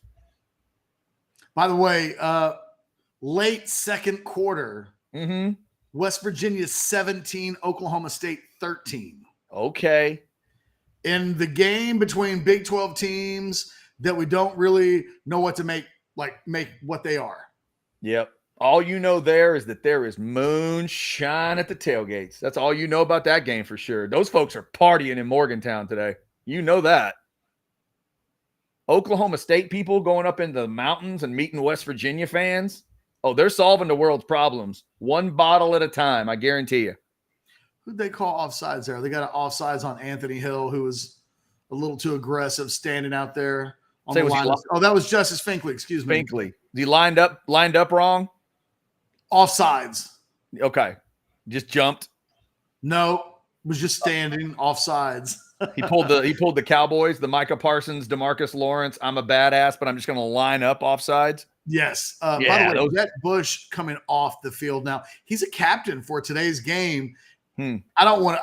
Look, I'm playing doctor on YouTube, but they were holding his arm like it could be one of those stinger deals. Like he didn't have full control of his arm. Somebody was holding it for him. Yeah, I hope it's just that. Yeah. But it didn't look awesome for him going off the field. 2nd and 1, Houston gets a first down. Is that their second of the game? I think it is. Yeah. Second first down. Nice job by Barron Sorrell to make that just a 1-yard gain for the first down. That's the first little yardage they'd had. That's the first anything and one that Houston's had throughout the game. So they get to reset the sticks here and actually get sort of field position. They're out now to the 25. A little end around reverse, and it's a reverse pass. No, he doesn't get to throw it. Great job by Texas, and look who runs him down. Jalen Ford with the tackle on the outside. Houston tried a trick play. That's weird field position there, Catch, to run your trick play on your 25. I might have gotten another first down before I tried that, but it did not work. Well, I don't hate the play, the idea of the play, but, boy, they really didn't have a lot. Like, Texas did a good job covering it. Yeah, shout out to 8 and 9. Brooks and Holmes covered their guy, stayed put, and they didn't attack the play. They just covered their man. Nice job. So it's 2nd and 12. Oh, Milroe just threw a pick in the end zone in the Tennessee-Alabama game late in the second quarter. Sorry, I got multiple screens going on here, Chad. I haven't even mentioned the fact that I'm watching the Manchester United Sheffield United game. All of this at the same time. I'm a ninja with my attention skills. There's no need for this. By the way, Stephon Johnson is the guy who just made a nice catch on the sideline for Houston. Sets up a 3rd and fairly reasonable 3rd and 6. Big play here to try to stay on the field for Houston and get better field position. I mean, right now, isn't it staying on the field every bit as valuable as scoring a touchdown? You'd like to be able to do both. But if you're Houston, I just don't want Texas having the ball anymore. Absolutely. Well, and let's see what they converted here. And they did not. The most important thing to me there, Catch, is you want your defense to be able to rest a little bit. Think about being a Houston defensive player right now. It's 92 degrees outside, and Texas is just wearing your ass out at this point. And what you've been through, you're in a 90-degree temperature situation on turf in Houston. Anybody ever been to Houston, Texas? It is the 9th layer of hell when it comes to humidity and heat. That place, even mosquitoes hate this place. That place is different, man. When it comes to the humidity, if I'm a Houston defender, I do not like the fact that my offense just got 1 first down, and I'm thinking, damn, we're going back out. Let's see if Worthy can get a little punt return here. Worthy breaks through. He's out to the right side. He's cutting up the middle. He's past the 40-yard line. If Texas wants to take a second, we were going to have a take this Xavier Worthy punt return criticism and shove it up your what. Yeah, well, I mean, it still was a nice punt return. I know it didn't go all the way, but there's a flag. There is a flag. You know what? That's probably illegal use of the hands or it's holding. Hold. Yeah, darn it, hold on Texas. Let's see who did it. Oh, they're gonna call it. Damn, they spot shadowed the guy. Yeah. Come on, man. That guy's got a family back home. He does. I honestly don't know if that's holding. I'm just going to say. Is that holding? I guess it is, because when you sort of bring the guy to the ground and tackle him, that's holding. Okay, all right, fine. Well, I don't know that it was holding from the angle that we were given. Yeah, it did. But it was a tackle. He kind of put the guy to the ground. He kind of bulldogged into the ground there. That was number 18 for Texas. Is that Niblett? I see Niblett is listed as 18. Would that be him on punt on the coverage? It didn't look like Ryan Niblett. Okay. I saw 18. Oh, wait a minute. Leona Lafau? Yes. Listed as 18. Does that make more sense? That would make a lot more sense than Ryan Niblett, the slot receiver. Yeah, that's okay. That's why that didn't feel right to me either. Okay. So, yeah, that's a tough call there. It was going to be good field position out beyond the 40. So Texas will go back to it's a bigger opportunity for Ewers and company to pick up some yardage for our prize pick stuff. Man, I'm going to tell you what, Catch. When I saw – let's think about it from this perspective during this commercial break. 21-0 Texas, second quarter. All right, Catch, I'm sure you watched Penn State, Ohio State, just like I did. Clearly two teams that do not fully trust their quarterbacks. Eventually, McCord and his team won it, but neither of those quarterbacks looked awesome. We all know who the other big quarterbacks are in the country. What an opportunity this is for Quinn Ewers to make a national statement today, because certainly Dylan Gabriel did not make a national statement today in Norman. His team got a win just barely. But Quinn Ewers, man, off to a 12 for 13, 2-touchdown start, absolutely on fire. Let's see if he can keep this up. If he does, and Texas just absolutely does what we think they can do today, it's a big statement to the country of Ewers and Texas bouncing back from the last time the country saw them.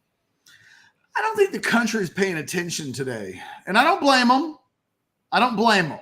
Yeah, not to the game, though, what I'm talking about, Catch. I'm talking about the stat line. The country will pay attention to a score and a stat line. I think he's got a chance to do something there. Yeah. I mean, look, Quinn Ewers isn't really playing for All-America honors or Heisman honors. But it's for me, this is an NFL draft where they're talking about as many as 6 or 7 guys could be first-round draft picks. I think we have a pretty good idea that Quinn Ewers is going to go pro. So when I watch a performance like this today, I think the thing that I think of more than any other is, if he's going to go pro, and he almost certainly is, these are the type of performances that might elevate his positioning on this tier of 6 or 7 quarterbacks. There are people who think the Shedeur Sanders has passed him in an NFL draft type setting. Mm-hmm. I don't know that I would take Shedeur Sanders over Quinn Ewers, but I understand based off of performances why someone might think that, well, this is his chance to pick apart some bad teams the way some of these other quarterbacks have. And so far you're getting exactly that kind of performance. He's 12 of 13 for $160 or $144. Yeah. And two runs to Jonathan Brooks to start this next drive, by the way. 3rd and 4 for Texas coming up here. Is that what you're looking at, Catch? Yes, sir. All righty. Quinn Ewers and the shotgun, a pass and a sack there after 2 straight runs that each got 3 yards. That's the first time we've seen Houston's defensive line really affect Ewers. They've done a couple good things on run plays. First time, Catch, Ewers has really been under any kind of pressure.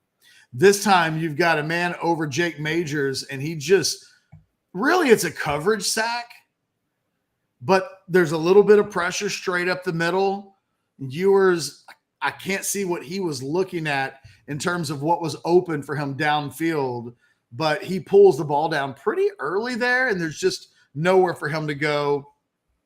Probably partial coverage sack, partial, little bit of it. I think Ewers gets a little bit of that. The line gets a little bit of that, and you got to give that Houston secondary a little bit of credit. There's a lot of things going on that play. The bottom line is the Longhorns punt, good coverage on the punt. Keaton Crawford having a really good game, as a matter of fact. Let me just write down Keaton Crawford's name in my little Orange Bloods game notes. That was a He's great showing play. up today. Yep, great play. Just puts the punt returner right to the ground. Catch, a lot of people wouldn't attempt this name, but I'm going to do it. I got a little Pinthouse in me. I'm feeling it. Number 10 for Houston that made that play, Chidozie Nwankwo. That's what I'm going to go with. Young man from Richmond, a junior, just came in and made that play. That is one of only a handful where we've seen a Houston defender really make an impact on a play. I'm not even mad at you for trying that. That was gutsy. Thank you. I just thought, you know what? Let's go. Go for it. All gas, no brakes when it comes to pronunciations. Let's give it a shot. That was gutsy. I mean, you could have just been like number 10. That's right. I could have done the Bobby Bowden. Remember Bobby Bowden when we were growing up? He never called anybody by their name. Even if it was the other team and it was the most famous player in the country. Hey, number 12, he's pretty good. Well, man, 88, you got to watch out. I mean, he probably even called Dion number 2 back in the day. Donovan Smith on Prize Picks.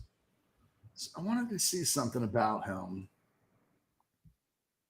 Texas came after him with the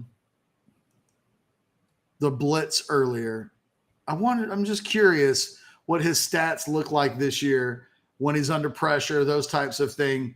When he's under pressure, he has a 67.6 NFL quarterback rating. Wow.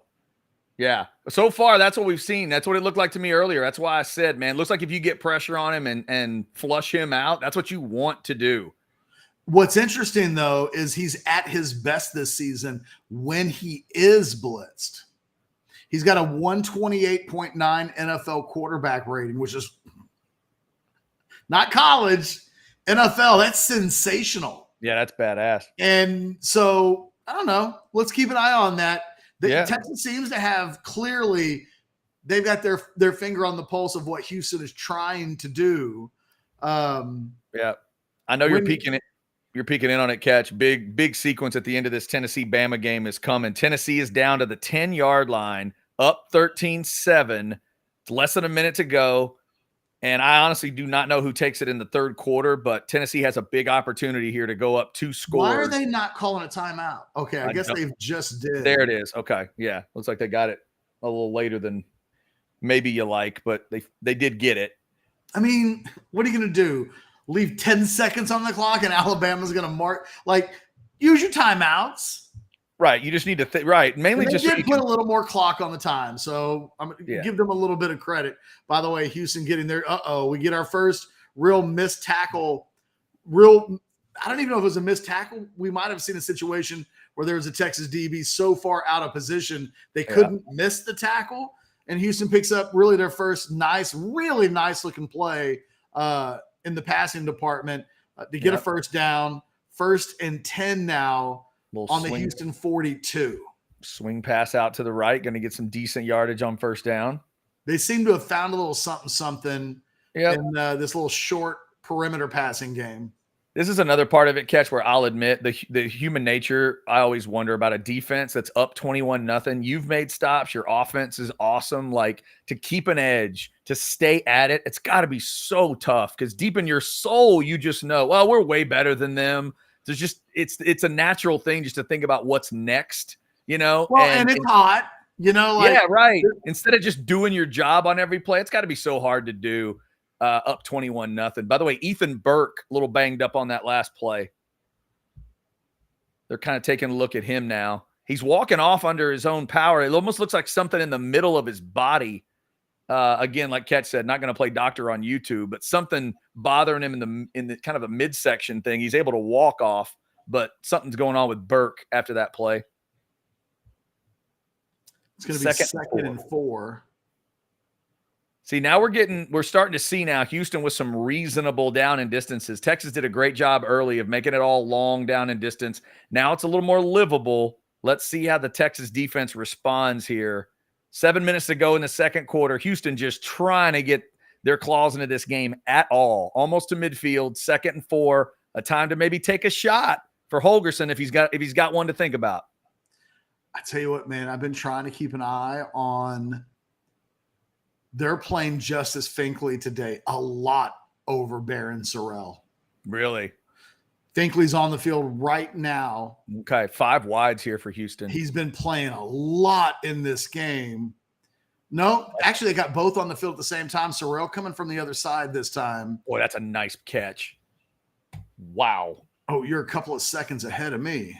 That was a nice catch. Houston now inside UT territory.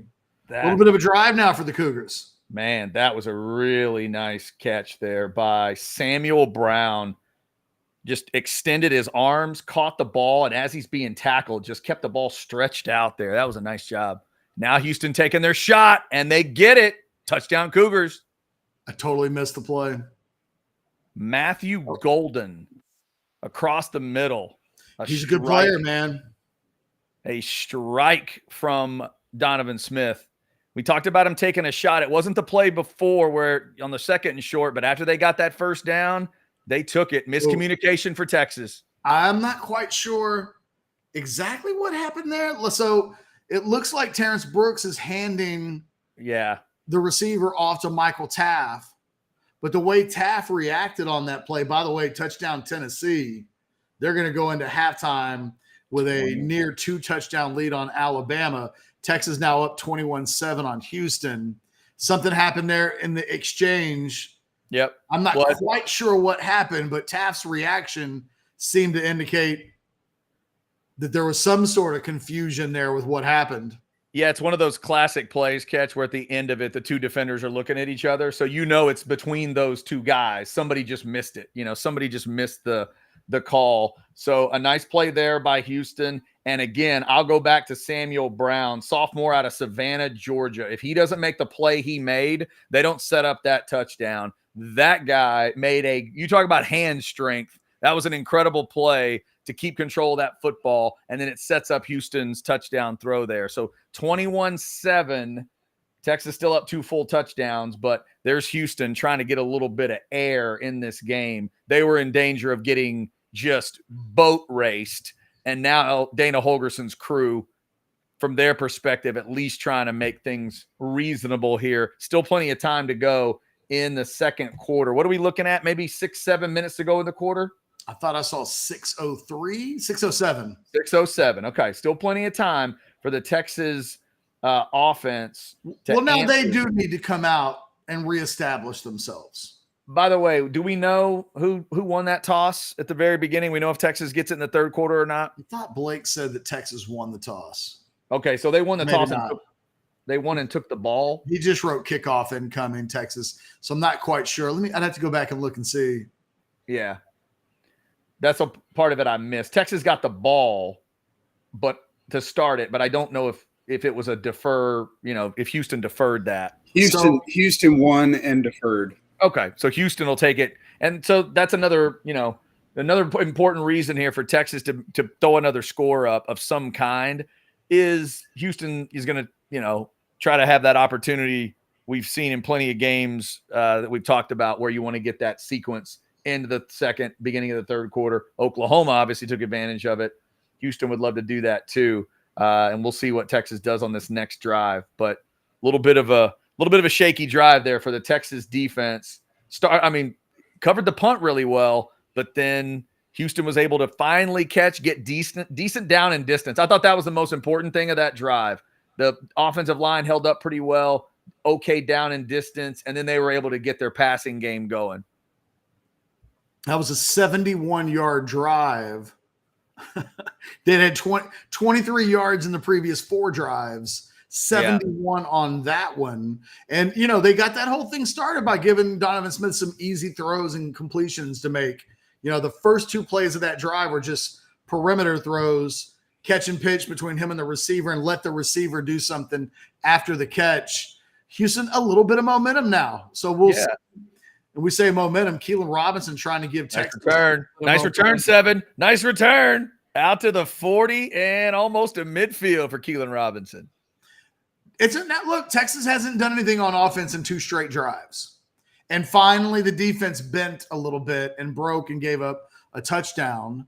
This isn't a game. I mean, look, Texas is going to win the game. They're still up 2 touchdowns. There's a better chance that they win this game by 5 touchdowns than I think there is that this game's going to end up being really close. But they do need to reestablish some stuff here, because if they give the ball back, like you mentioned a couple of minutes ago, you give the ball back with a failed drive here, Houston can potentially take a drive, run a lot of the rest of the clock out in the second half, and then gets the ball back first in the third quarter. And you can, they could be within a possession or even better if the Longhorns mess around and don't kind of find a little bit of form that we saw from them in the first quarter. Yeah, oh, absolutely. Yeah, your absolute worst nightmare would be after the first drive of the third quarter. This is a 21-all game. That's what Houston is hoping right now. Obviously, Texas will try to shut that down right here. Nice 7-yard play. Little just swing passes to running backs have been successful. Just swing it out to Brooks and get 7 easy yards. Here's a swing out to Worthy, and it gets the first down easily.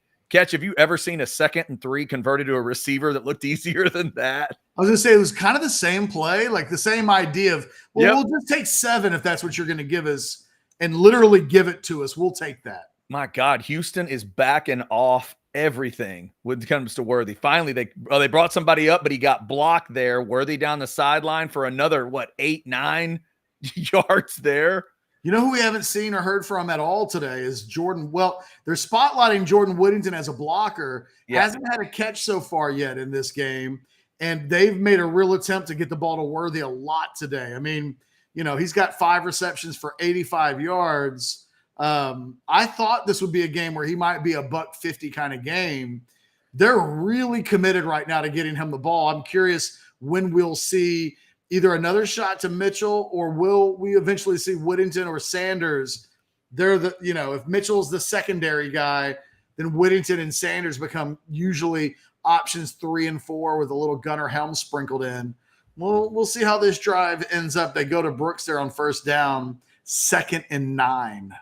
Yeah, nice job. Nice job by Worthy on the previous play. My mistake. I said he got 8 or 9. He got 10 to create a first down. And finally, Houston made Brooks dance a little bit, only a gain of 1. Hey, Chad, what do you have on the clock? I got 4:07.6. You're like 10 seconds ahead of me, just so Whoa, you know. 10 seconds. All right, let's try that. Well, because I'm watching it on my screen in front of me on the Fox app, and it's like for about 10 seconds. All right, I gave you a 10-second pause there. I'm at 354, 353, 351. Okay, now you're about 4 seconds ahead of me, so we'll deal with it. We'll see if we can adjust a little bit. Hey, all that matters is that Texas is facing a 3rd and 7 here now that they've gotten the ball inside the red zone. This is what Sarkisian has been. They're not quite in the red zone. They're at the 28. Sorry, there, lost my bearings. 3rd and 7 at about the 28. 3:26 left to go in the second quarter. Okay. Yeah, I'm right there. I'm about 2 seconds off you. We'll go with that. Ewers all day to find a receiver. He has to check it down to C.J. Baxter. Nothing there. Probably going to set up a field goal attempt here. I can't imagine that Sark's going to go for it on, 4th and 6. No, you go ahead and kick it here. Kick it, take your 17-point lead if you can get it. Get Mr. Auburn a little work. It's a good play by Houston. I mean, the defense has done a decent job these last couple drives of controlling. Texas got all 3 of its timeouts left. Let's see them end this quarter with a field goal here, a quick stop on defense, get the offense the ball back, and really, I'd like to see them. Oh, it's a fake field goal. Oh, no. A what now? A throw out to Bert Auburn? Is Bert Auburn going to get the first down? Did he get there? No. Catch, did he get there? He looks so embarrassed about what just happened. God, it looks like he looks like he cannot believe they just called that. Oh, he is trying not to either laugh or cry right now. seriously a throw out to Burt Auburn on a swing pass? He did shuck the first guy, but he didn't get the I mean, I guess. Isn't that what play? Look at Burt Auburn's waited his whole life for that play. Catch? Don't you run that if it's 4th and 2 versus if it was 4th and 6, wasn't it? 4th and 6. That was so bad. That's not good at all. Now, here's the other thing. You said Texas has all 3 timeouts. Is there going to be a situation where Texas needs to use these timeouts, Catch? Let's watch Sark here. Remember the Kansas game? Remember the games where we've seen him go to the locker room with timeouts? Well, look, they're not calling it. They're gonna. I think they're gonna wait and see what happens initially after this second down call. Because all Sark is feeling right now is shame off of that field goal thing. He's not thinking about details right now. He like put his head down and just. Yep. So what do you do here? Oh, wow. Nice run there. We won't be seeing any timeouts after that run. Pretty good. Oh, good grief. And see, you let him have the first down. Now it doesn't even matter, does it? Nope, not now. Oh, brother. Boy, that's hard running. Bad sequence here for Texas. Yeah, that's just. Damn, Jaron Thompson got trucked. Good blocking. Anthony Hill got taken out of that play, got blocked right out of it. And you mentioned Thompson. That's a bad play for Texas. Little swing pass. I'm still laughing at the fake field goal. Good grief. Come on, man. That felt like a play Les Miles would think up. It was. I don't think Steve Sarkisian had anything. That's got to be his special teams coordinator is Jeff Banks. You know who called that play then? That is. You know who called it, don't you? Say it. It was Banksy. No, Monkey called that play. Oh, no. That's a monkey call. Monkey call. Hey, it was a monkey call, man. That call came from an actual trained monkey that somebody taught a little sign language. That's what happened. That's brutal. Now look, Texas is in a position where they started this game about as well as they could. Yeah. And now they're, it's important. Look, I don't even know what to say about what the hell just happened with the special teams and the offense not cashing in a drive for this third straight time. But, you will be letting Houston into this game if you let them get points on this drive. Yeah, no, I was just thinking the same thing. I mean, a field goal here cuts it to 11. Nice little pass out to the side. And Donovan Smith's finally getting what he didn't have at the beginning of the game, Catch. He's getting guys to make plays for him. Last drive, great play before the touchdown, and then the touchdown catch was pretty easy. Now a guy just made a great catch for a first down. They're running a little tempo. Now Dana Holgorsen feels like he's getting a little bit of probably what he thought he could get in this game. And Texas has to stop it. Going to take a shot, maybe. Oof, across the middle. Donovan Smith was about to put a receiver in a bad spot. In the 80s and 90s in college football, that receiver ends up hurt. Whew. See how Houston finishes this. Like, what do they feel comfortable? Smith's 11 of 17 in the game. They need to get points. So you're not really worried about Texas at this point getting the ball back and doing something with it. You got to get points. So they can't just nickel their way down the field. And they're going to try, though. They set up a screen pass here, and it's going for no gain whatsoever. And they've got 2 first downs as well. But again, Catch, we're talking about Dana Holgorsen on the other side. Not exactly Mr. Clean when it comes to, time management, clock management, timeouts. There's a chance this game goes to the half with nobody calling a timeout. By the way, it was a grown man play by Anthony Hill there. It really was. Yeah, that was good. That was like a Brock Lesnar suplex, basically, to end that play.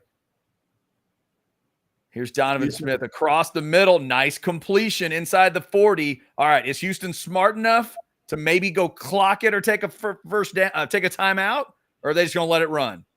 Let's see. Well, 1st and 10. They love their tempo. They're letting it run. Of course they are. They did a good job of getting up to the line of scrimmage there. I'll give them credit there. All right. Then let 7 seconds run off before they snap. Ooh, this looks like the defense at the end of the OU game last week. Yep. Pass down to the 20. So you're definitely in field goal range now, and you got plenty of time and 2 timeouts if you're Houston to try to make this a touchdown. Sam, what's up? Just so you know, that was not a fake punt. That was a fake field goal. Oof, man. Just so you know. Yeah, fake field goal. Good job, Catch. See, that's a detail thing. Well done. That's kind of crap I would do. Well done. You weren't paying attention right at that moment because you were watching the game. Good job. And I wanted to. You got to pick your teammates up. Yeah, excellent. Appreciate you. Longhorns come with some little extra pressure there. He evades it. Touchdown, Houston. Roll out from Smith. Man, yep. And they get the ball to start the third quarter. There it is. We bring it up. Yeah, we brought it up earlier, and now that's, like I said, the worst idea would be one drive into the third quarter. It's 21. I don't know why a field goal in that spot felt bad for Sarkisian. And Houston's halfway there. Well, I mean, Catch, this is – you and I are going to be old school football fans here, but these coaches nowadays, I don't know why they don't want a 17-point lead. I don't know why they hate field goals. It does 2 things, Chad. It puts you back up 3 scores. Yep. And it ensures that your offense, which had gone 2 consecutive drives without getting anything, comes away with something. Like, because if you get 3 points there, it's like, hey, good drive, guys. Good drive. No, you're right. But again, we got to realize, Catch, we've crossed a boundary line. We are into a world of football where John Harbaugh doesn't want Justin Tucker to kick field goals at times. Like, we're just in the twilight zone of football. Dan Lanning's a maniac, and what Sark did today. I mean, showing this play again. They are again. Do you remember the sequence at LSU where every other week Les Miles called one of those?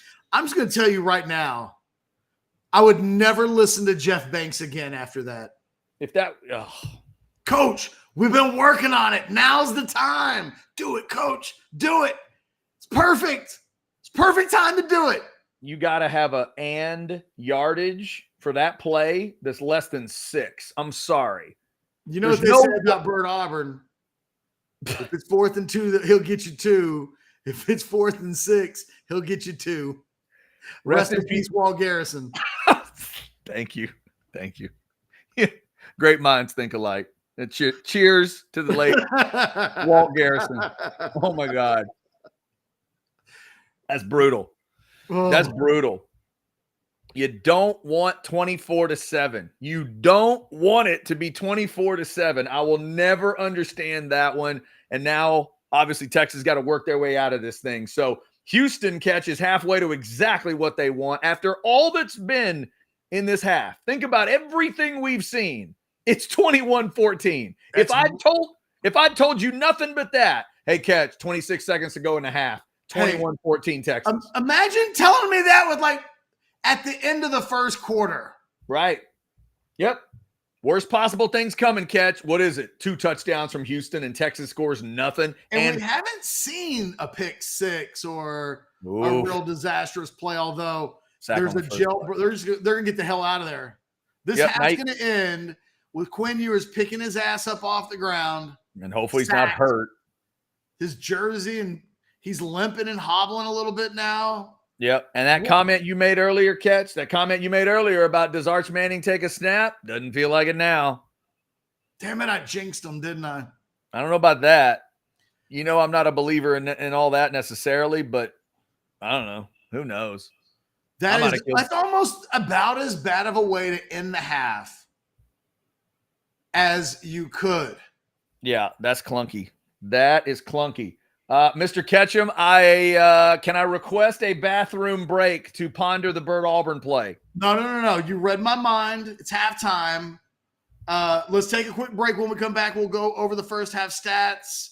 Bathroom break, drink break. Why don't everybody just get up for a second, stretch it out? Look, I'm a Phillies fan. I'm all in my feels too. Let's take a just quick little break. When we come back, we'll rehash the second quarter, the first half, all the stats. We need 2 minutes. Thanks, Blake.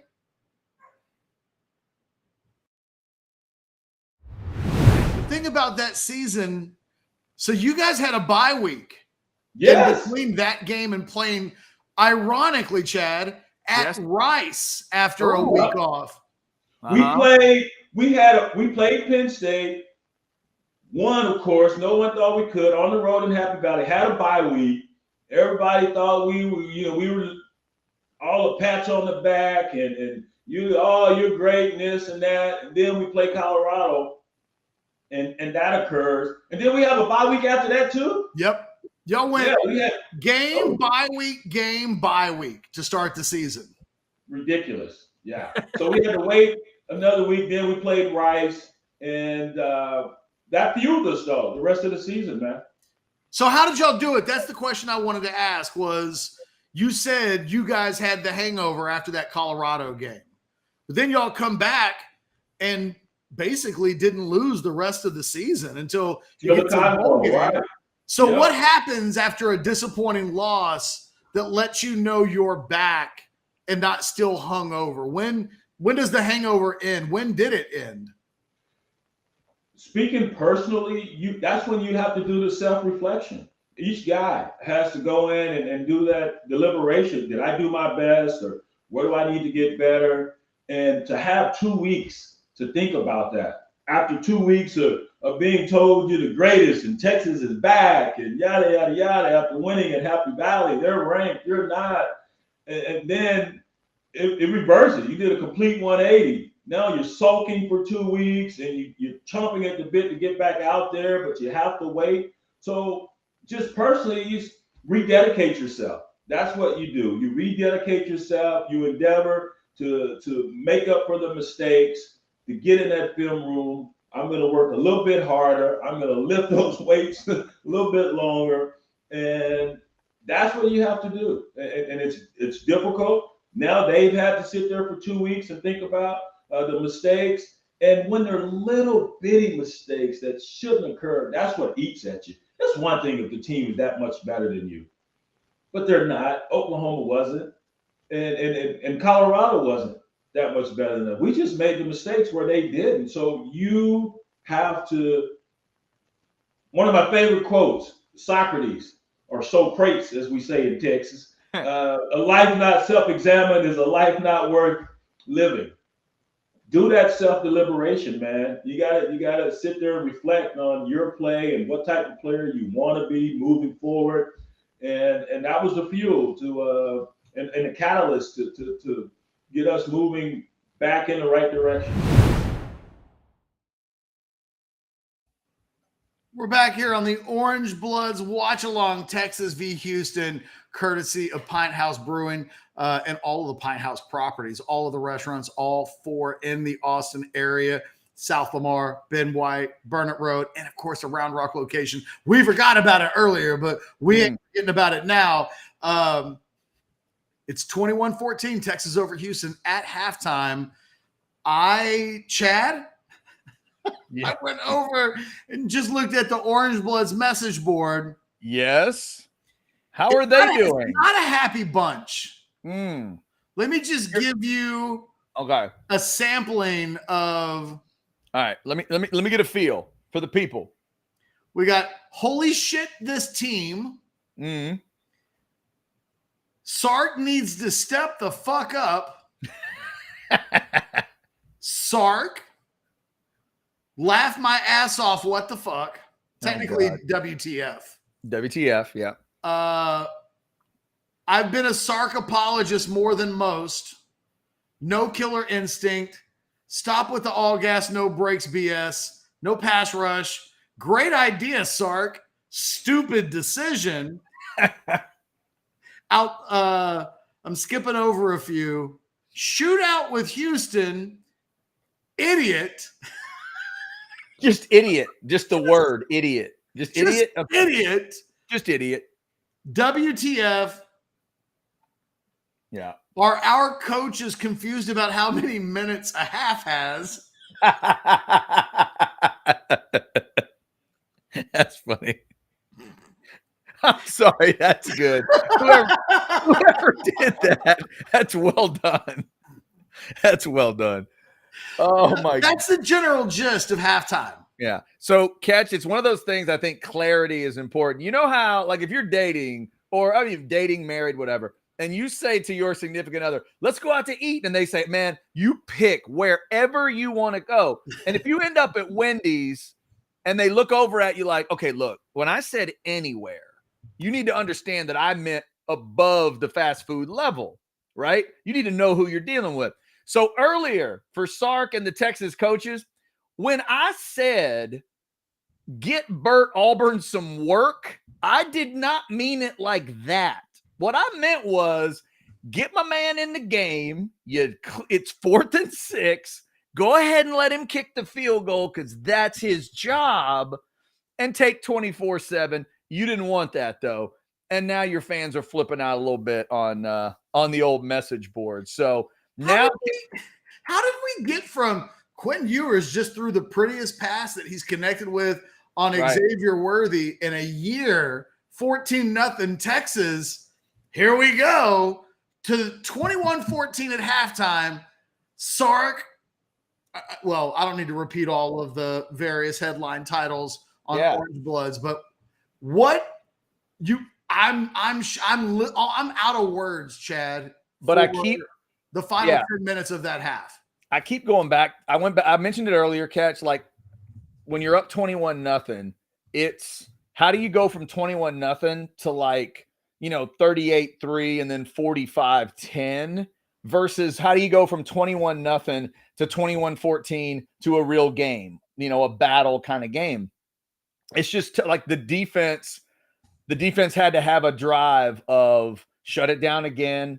They were they gave up a little bit. Houston receivers did start to make plays, and there's a little bit, but see the reason that play is so huge, Catch, is Houston they got players.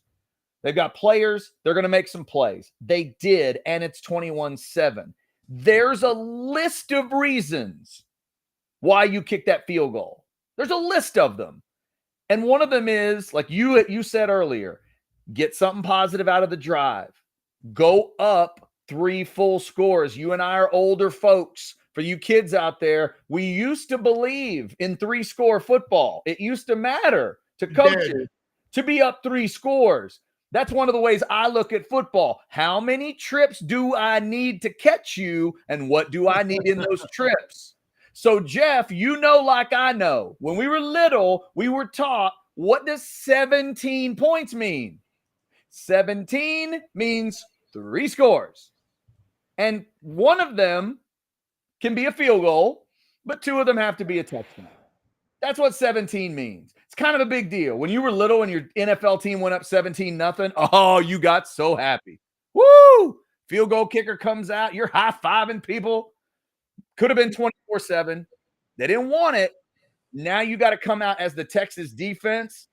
And Catch, we've seen good moments from them so far.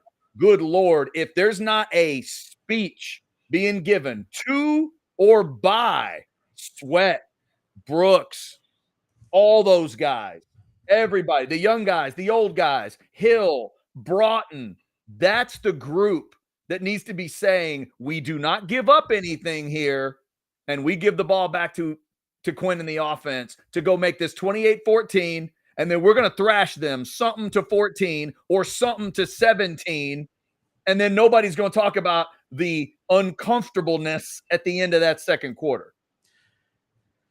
I'm looking at the stats, and you know what? Let's go over a little bit of it right now, okay? Okay. Ewers is 16 of 17. That's silly. In the first half for 170 yards, 2 touchdowns. He's completing 94% of his passes. He has a 216.9 quarterback rating. Worthy's 5 for 86 in a tutty. Jonathan Brooks 4 for 25 catching the ball. Mitchell has 1 catch for 14 yards. Sanders has 1 catch for 23 yards. No catches for Jordan Whittington. Yeah, it's a good one. We're going to circle back to the offensive stuff here in the second quarter in a second because I think I just touched on something there. Jonathan Brooks, 49 yards in the first half on 11 carries. C.J. Baxter, 5 for 26. Texas punts the ball twice. Texas on defense, there's not a whole lot to talk about. I mean, let's see. There was one sack by Ethan Burke. I don't even remember that. He got credited with a sack. Alfred Collins had one on the second play of the game. That's really the big defensive play of the first half. No created turnovers. Here's the thing, though, that stands out the most to me, Chad. Ewers was 5 of 5 for 33 yards in the second quarter. So he had his way in the first quarter. Yeah. And in the second quarter, they're not getting the ball to any, really any of their. I mean, look, you don't go 5 of 5 in a quarter for only 33 yards by equally distributing the ball to all of your difference makers. No, you're just checking down to your last guy. It feels like Houston made an adjustment on defense. I agree. Or Texas ran out of its script. Yeah, maybe both. Or both. Mm-hmm. But the Texas passing game was a dud in the second quarter. And I don't know why. I don't know. We get to a point where Xavier Worthy's no longer a factor in the passing game. And Sanders has one target in the game. It's just since you just said his name, it almost feels like it stopped after that play. I feel like after that really cool route to Sanders, we haven't seen much that was badass since then. I mean, yeah. Right? I mean, that play was super creative, super interesting, and it felt like it's kind of died down after that. Like, again, and maybe Sark won't admit this later, Catch, but could it just be that at 21-0, there was a letdown? There was a letdown. 3 full touchdowns, 21-0, everything's going your way. Everyone let down at the same time. That's on Sark. That's his offense. I know.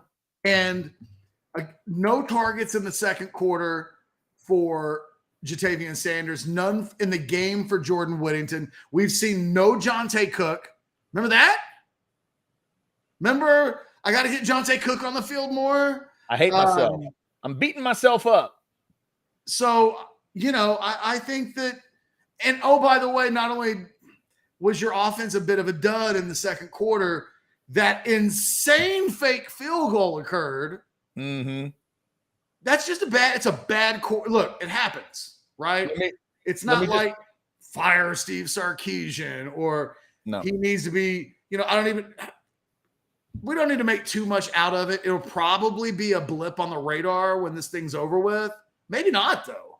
But that was a dud of a quarter. That was. And if that had been a Jimbo Fisher quarter. Oh, good Lord. He'd be going nuts. Yeah, absolutely. Absolutely. And obviously, just like Fisher, he's known for the offensive side of the ball. Like you said, it's his offense. It's his side of the ball. Catch, do a quick comparison for me and the folks on the stats. How many targets does Jonte Cook have in the game?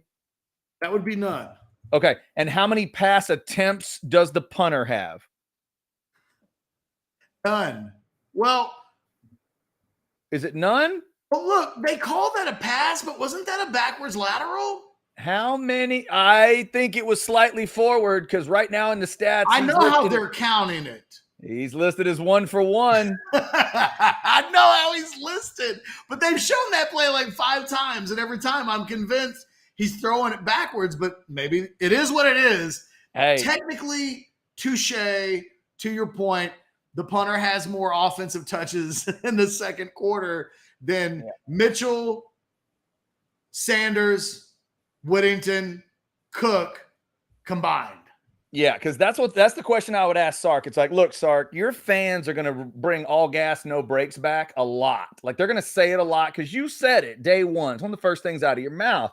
So you need to decide what you mean by all gas, no brakes, because you can do it a lot of different ways. When you say all gas, no brakes, do you mean at the half, Jonte Cook has no targets and your punter has a passer rating? Is that what you mean by all gas, no brakes? Because there's people in the chat, Catch, that have said both sides. Oh, here we go. All gas, no brakes is going to kill us. And then the other side is saying, no. it's all breaks. It's too much breaks. He's too conservative in certain ways. So he's got to work through all of this, because I would argue that the Sark that I thought would work for Texas and the Sark that was picking my Aggies apart for 2 years wasn't that guy. That's not why he was dangerous at Alabama. He wasn't dangerous because he was calling those kind of fake punts. He was dangerous because he schemed the crap out of you with big dog talent. He took 4 and 5 stars and he smashed you with them. He loaded up a bag full of 4 and 5 stars and just beat you with them for 4 quarters. That's what he did. He didn't go, hey, watch this. 21-7. I've got an awesome idea on 4th and 6 for my kicker to get a first down. That's not all gas, no brakes to me. That's just overly, I don't know if it's over cuteness, weirdness, I don't know what you call that, but that ain't all gas, no brakes. And I think most Texas fans would feel the same way. Dude, look, Sarkisian looked like he wanted to crawl into a hole after that fake field goal. Yep. In my heart of hearts, he listened to an assistant coach who was in his ear. And that makes more sense than he decided to do it, given the context of the game, given that it calls him to question his game management skills again. Like, look, if you want to get cute and run a fake kick, like, I get there are times when you can do that. Was that the time?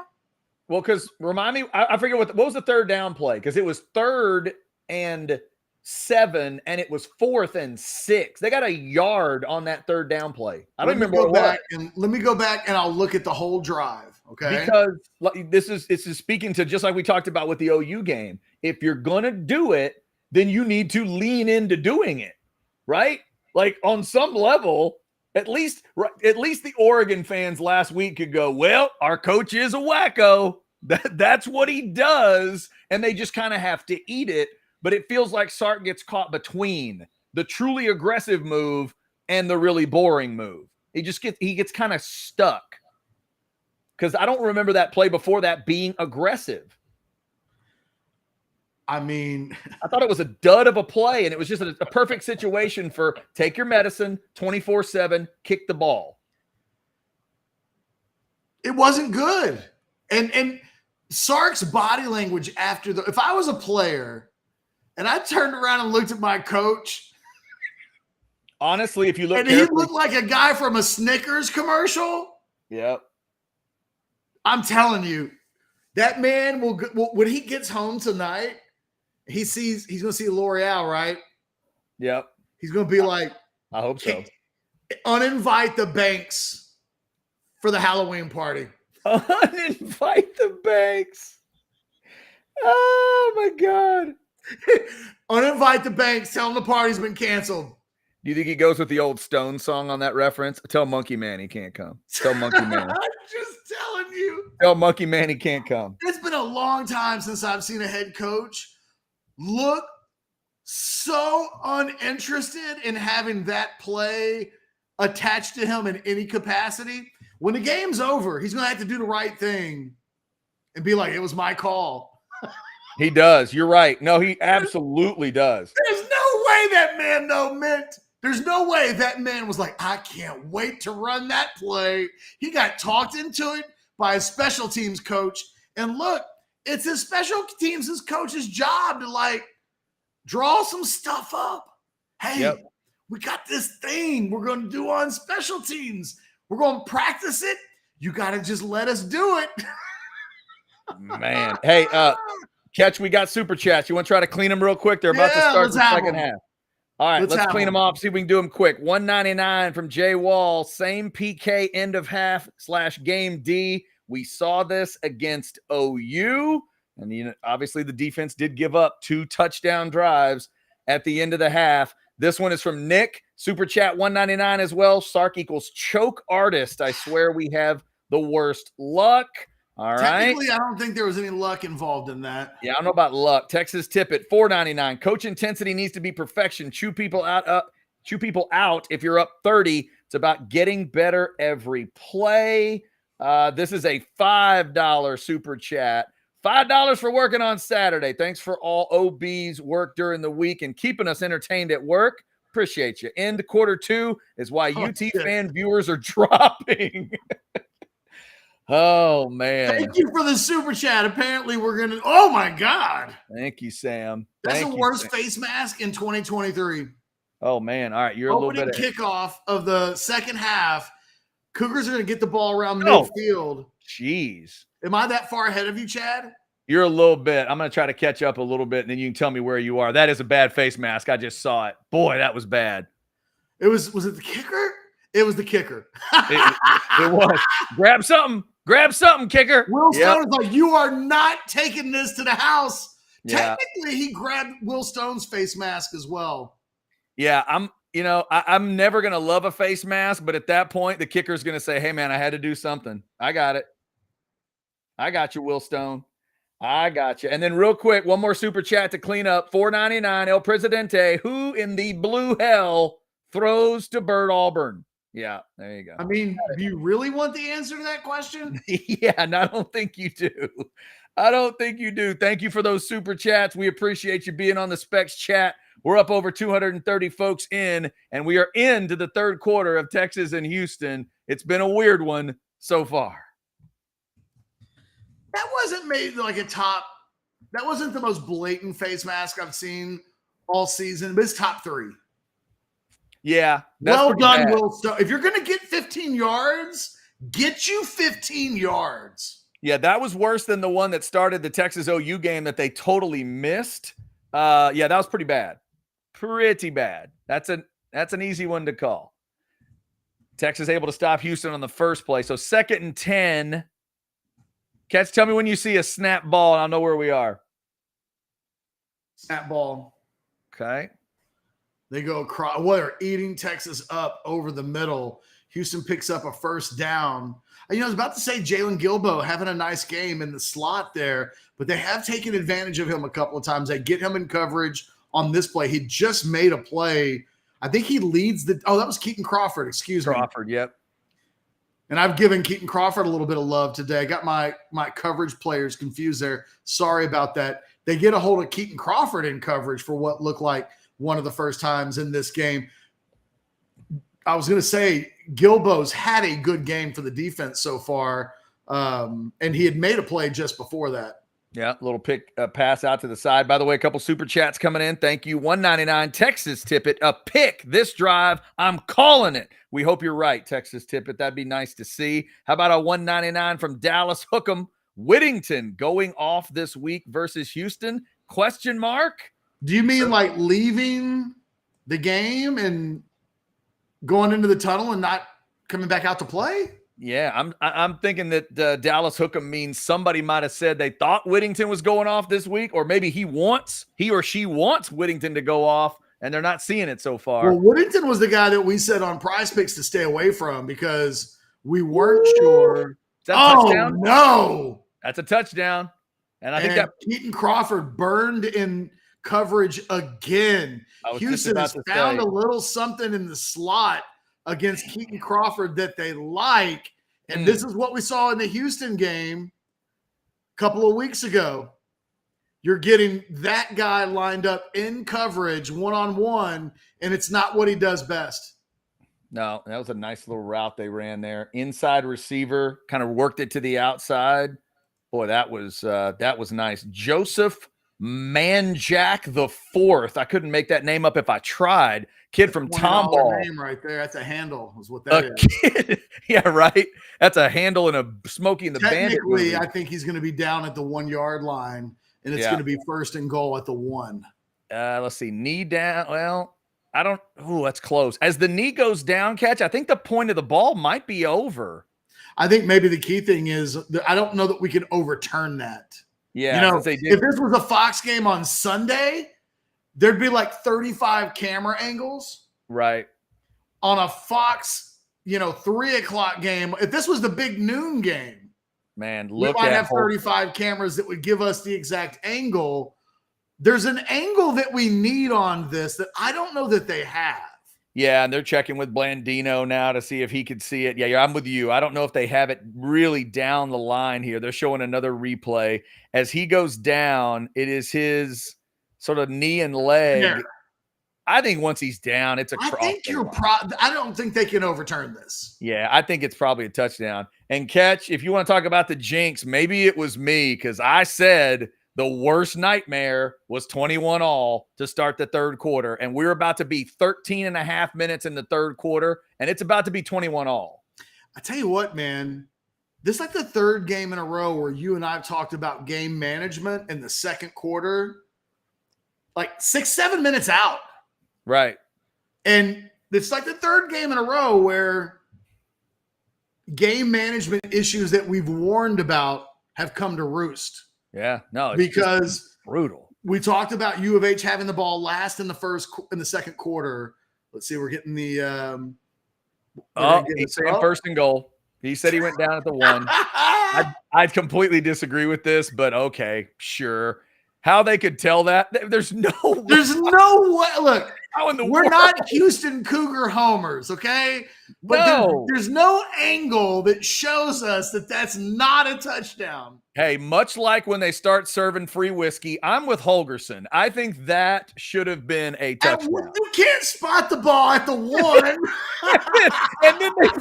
and then they damn near put it on the true 1 yard line. That is absolutely an awful. Now, as an old high school center, I would have moved that ball up half a yard. Oh, great play for Texas. And guess who? And then was Keaton Crawford. Yep. Keaton Crawford answers. Dana Holgerson is about to come out of his. He should. He should. He's so pissed right now. He was so happy thinking, my God, are we about to be 21 all? And now he has to watch a horrible first and goal play go wrong for his team. Great play by Keaton Crawford. And now let's see if Texas can make this a field goal catch. Well, if you're Houston, I think you're going to go. You're not kicking a field goal on the 2 or 3 yard line. Hey, so you might be right. Three downs to get into the end zone.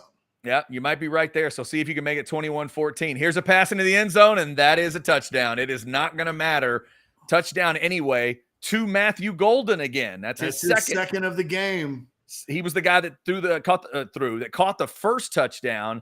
Did Dana Holgerson just signal for 2? Please tell me Dana Holgerson did not just signal for a 2-point conversion. Well, if you're going to go for 2, I'd have Matthew Golden on the field. Yeah, I might throw it to number 2, right? If you're going to do that. I'm at least going to – this is the old Reggie Bush thing. Like, I'm going to have him on the field.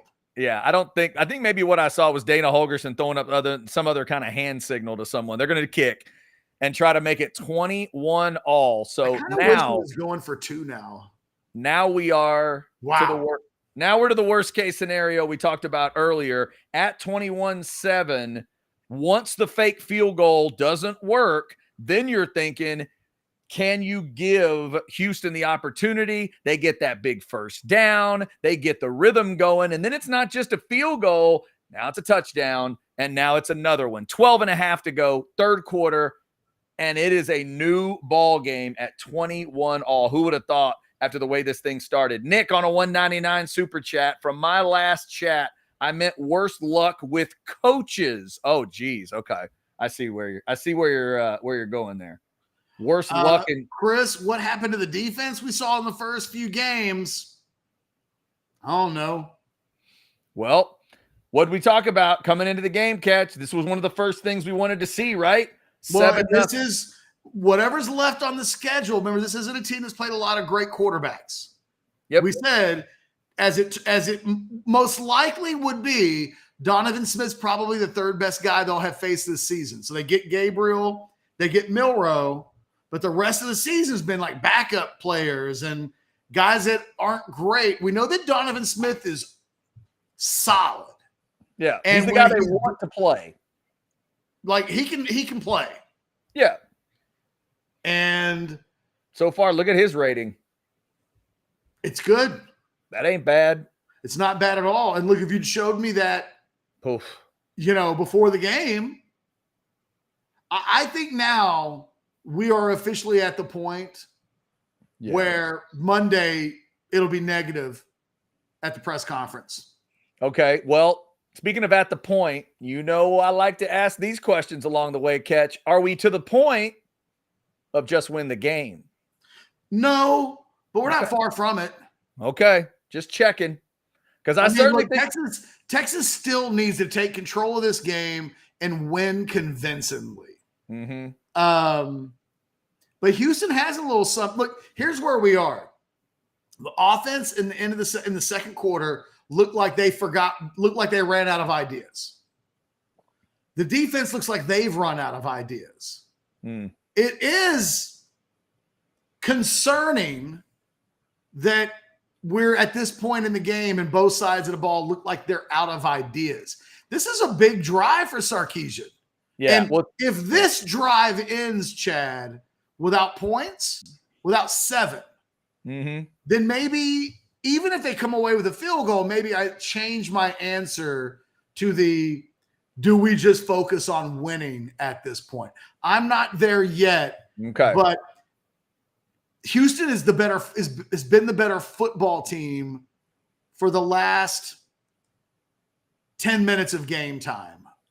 Now, did you just say even if they come away with a field goal? There's some folks on the chat, and I would like to know what you mean by that. What is a field goal? What is that? We're unfamiliar with that phrase. 24-21. Oh, a field goal. You mean getting 3 points at a time. Can you do that? You can have a guy. You're saying the kick where you kick it. I think they need a touchdown on this drive.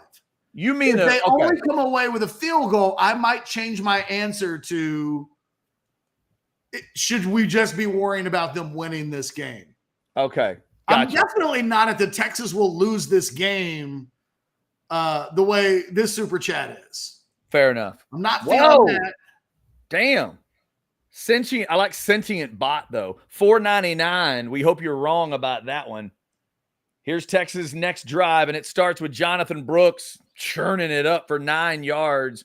Catch, I might just hand it to 24 a lot the rest of this game. I mean, there are worse things that you can do, but look, they've got to get Quinn Ewers going. Look, I think on some level, if you giving Brooks the ball slows the game up. Texas needs to speed this thing up.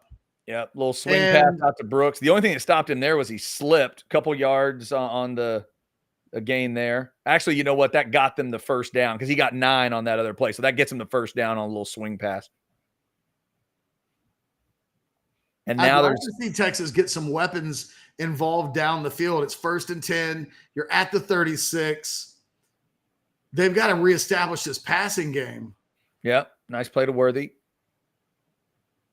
All right. I'm as much as I'm an Xavier Worthy guy, I think I got to get some of these other guys involved. Yeah. Catch, I'm at 11, 25, 24, 23. How we doing? You're like 3 or 4 seconds ahead of me. 3 or 4 seconds ahead. Okay. I sensed that. So let me do that. All right. 116, 115. We got the snap.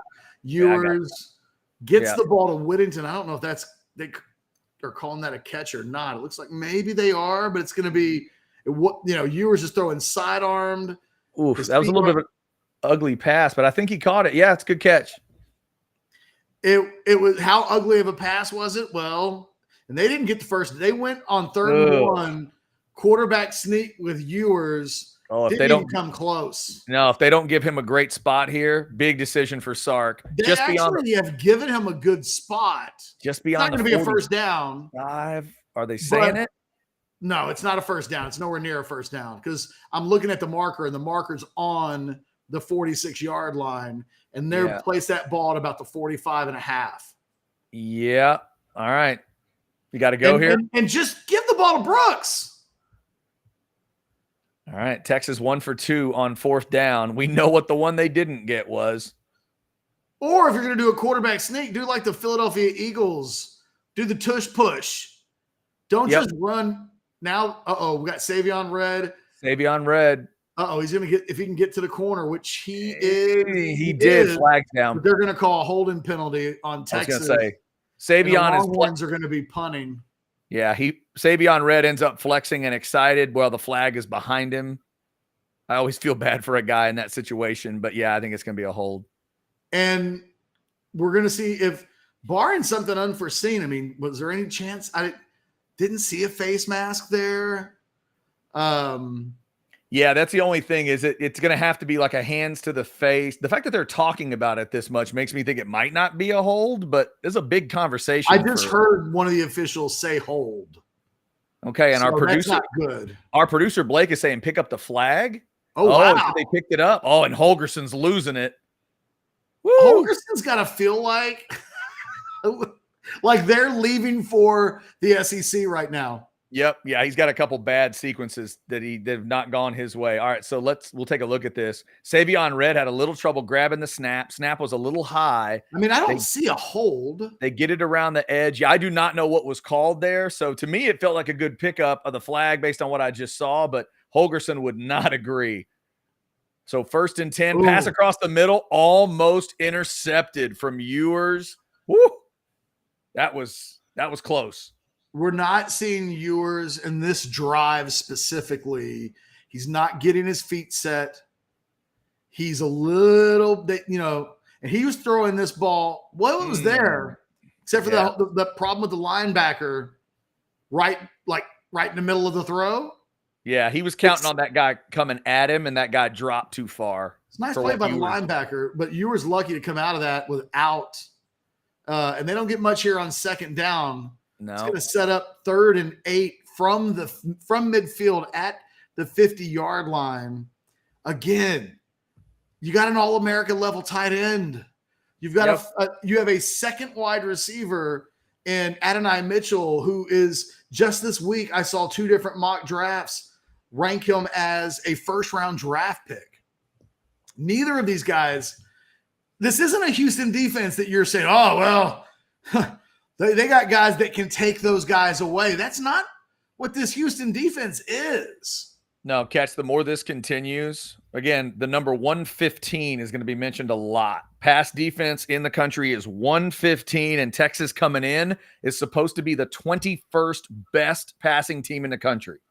By the way, if you're not paying attention to the Alabama-Tennessee game, 4.5 minutes left to go in the 3rd quarter. Alabama driving. They're in the red zone. Jalen Milroe. Ooh, look out. They're going to be inside. It's going to be 1st and goal for Alabama inside the Tennessee 7 or 8 yard line. Tied down 20-17. Look, if you're Texas, Chad, we were asked this question about Oklahoma earlier. You want the teams that you played to win because it makes you look better, and there should have been a face mask on that play for the Tennessee-Alabama game. But, boy, you got to win your games first. Oh, sure. Yeah. And we're going to look, get the hell on out of here if Texas loses this game. I'll be right behind you. You're going to go see Stapleton. I'm going to Juarez. But, this, by the way, Alabama scores. They're now ahead of Tennessee. Tennessee had a chance early in this game to blow Alabama the hell out. Yeah. And they settled for field goals. And look, Chad and I, we can't be two-faced about this and be like, you're telling Sark he should have kicked field goals. And Tennessee got inside the 5-yard line and kicked field goals. Texas was staring at 4th and 6 with a chance to go up 3 scores, having not scored. Texas hasn't scored points now 5 consecutive drives. I think that's about right. Mm-hmm. I think it's right. By the way, Catch, just to check, since you made the Stapleton reference, just to reference your favorite song, if Texas loses this game, what are you listening to? Me? On the way to Juarez? Yes. Oh, man. I might put it on some 80s Petty. 80s Petty. You don't have to live like a refugee? I might be listening to Refugee or Don't Do Me Like That. Yeah, exactly. Is that the one now you're scratching my itch. There it is. That's my wife's favorite Petty song is Don't Do Me Like That. Oh, man. 21-all. And, great call on that Bama-Tennessee game. It now feels like Bama is close enough that Milroe and that offense are going to be able to figure it out. This game right now, to me, Catch, is sort of has that feel of, as limited as I've been able to watch it, almost a feel of the A&M Bama game where Bama's going to be close enough that they're going to be able to win the game even if they aren't fantastic in the game. This game right now to me feels like Texas and Kansas from a couple of years ago. 3rd and 8. Oh, Jatavian Sanders catches it, but is held up short. Another big decision coming for Sark. I like the idea of getting the ball to Sanders. Do you go? He runs a route that's a little short. Houston tackles well. I kind of like the play, kind of hate the play. Texas is going to go for it here. It's 4th and 2. Yep, here comes Texas fans. All gas, no brakes. 4th and 2. Well, look, this is easy for Sark. This is the kind of decision that's easy for Sark. Surprised that Burt Auburn isn't on the field here on 4th and 2 from the 44. Surprising game strategy not to have your most dangerous offensive weapon on the field, Chad.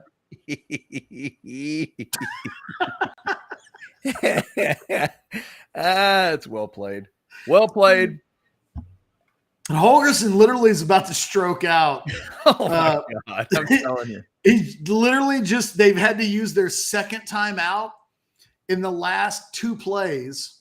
They had 12 men on the field. Look at him. Wow. Leading into the 3rd and 8, 12 men on the field. So they had to call a timeout to keep from getting the penalty. They stopped Texas from getting the first down. And I don't know. I think they might have had 12 men on the field again.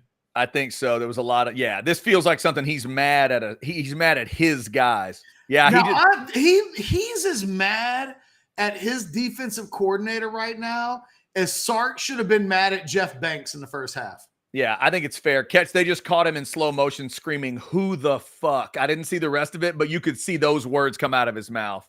He's already mad at the officials. Now he's got to add his own. Don't like this play call. Yeah. Oh my goodness. On 4th and 2, a pass down the right side to Adonai Mitchell that catch just looked like it never had a chance. Texas turns the ball over. 8 minutes to go, 3rd quarter. We're tied at 21, and Texas just turned it over on downs. Boy, I tell you what, after looking at that play. You want PI there? No, because it was a bad throw. Yeah, I agree. They could have called that. A little bit, right? There was a little contact before the ball got there. But if you're asking me, I think it should have been called? I don't. I can understand Texas fans being mad at me. Tom G says, "How is that not PI?" It wasn't the ball wasn't thrown. It was an uncatchable ball, I guess would be what I would say. Yeah, if you put it right on him, maybe you get that call. But again, we're back to play calls here, Catch. Let's go back a little bit. Do you like that Sanders call on 3rd down? I guess the thought there is Sanders is going to fight his way out of one tackle, and he's going to get that first down. It was a good individual play by a Houston defender. What's your 4th and 2 there? If you could rewind life here and just give the ball to Jonathan Brooks at that point. I'd run a stretch play with your top 10 rusher in college football. From what I've seen today, run to Brooks, throw it to Brooks, just a swing pass to Brooks, or anything to Worthy. The thing about that 4th down throw to Mitchell is that it's like throwing a back fade into the end zone. The percentage of that play coming off is low, and you want to run a high percentage play. It's risk versus reward. You weren't even going to score a touchdown if you connect on that play. Like I hated the call. It was a bad throw. Everything about it was bad. Yeah. And could it have been pass interference? Sure. It was a bad play, though. I agree. I think Texas gets bailed out on that play if they throw a flag there. Yeah, I agree. I'm with you. You're not getting that call. Maybe, would you get it at home versus on the road? I don't know, but you're not getting that call. Probably. Right. In that situation, I don't think you're getting it on the road. You also have to remind yourself, Holgerson's losing his shit on the sidelines. Yes, and that was to that side, I think, right? Yes. You're right on the Houston sideline. Holgerson's already this close to stroking out. He's mad at the officials. They know he's mad at them. And they just picked up that penalty. Remember the penalty? They were about to call a hold on Texas. They didn't. He's in their ear. They're not going to throw that. They're just not. We got a super chat here. Texas Tippett says AD has no fight in him. Go get that ball. I don't know. I get that. I mean, it's not my initial thought on that play, but it wasn't great effort. It was not a good throw. And it was easily Ewers' worst throw of the game. And I say that given that he threw the one ball that probably should have been intercepted earlier on the drive where the linebacker jumps in the middle of the lane. I think he was trying to throw it to Sanders on that play, right? Yes, I think so. Anyway, Cougars got the ball at 2nd and 7, mid-third quarter, 21-21. Cougars driving to take the lead. I can't believe those words just came out of my mouth. Exactly. Another miss from Smith across the middle. That was Smith and Golden trying to hook up again. A better throw might have been productive there. That's a bad throw from Smith. James McDaniel says, not a huge fan of the game plan today. Sark is living for of the singular play and not the actual game plan from a holistic standpoint. That's a deep comment. Sure. Yeah. I got to have some rogue if we're going to do we're that. Getting all gonna get meta out here. If they're going to get holistic, you're going to have to get holistic too. Exactly. By the way, can the defense get off the field here? They got a little bit of. Oh yeah, they are. Nice play. Oh, a ball, maybe ball. And Jalen Ford you makes go. an All-America play. How about that? He didn't get the cover, but he created it. Jalen Ford forces a fumble. Broughton covers it. Great play by the defense. Welcome back to college football, Jalen Ford. Man, that was nice. It's been 6 quarters since we've seen Jalen Ford make a play. Yeah, another guy we'll mention, Catch, that's had a little bit of ups and downs recently. Barron Sorrell's the guy that forced Smith inside. So he comes in off the edge. It forced Smith to step up. He steps right into Ford, and then Broughton ends up covering the fumble. 3 guys end up helping there. Ford made the biggest play, but those other 2 guys were a part of it too. It's a big moment. Let's see if the Texas offense can do something with it. Inside the 40 to start the drive. Take a shot. They're going to take a shot. Oh. Oof, and a sack starts the drive. They left Sanders one-on-one with an outside rusher, and that's not what Jatavian Sanders does best. Matter of fact, that's, if I'm not mistaken, that's Houston's best defensive player who comes off the edge and just bulldozes Sanders. And, I mean, that's a U of H. That's U of H's best defensive player making a play. Their captain, one play after Texas's senior captain, kind of does the same thing.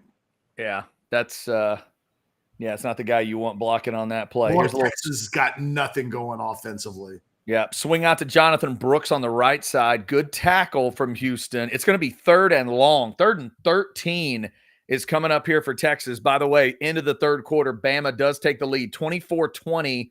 They got the lead a few minutes ago. They're going to the fourth quarter, up 4 on Tennessee. 21-all here in this game, obviously. Big play for Texas. 3rd and 13. What do you call? Is this Sanders or is this Worthy? We'll find out. It's back to Brooks.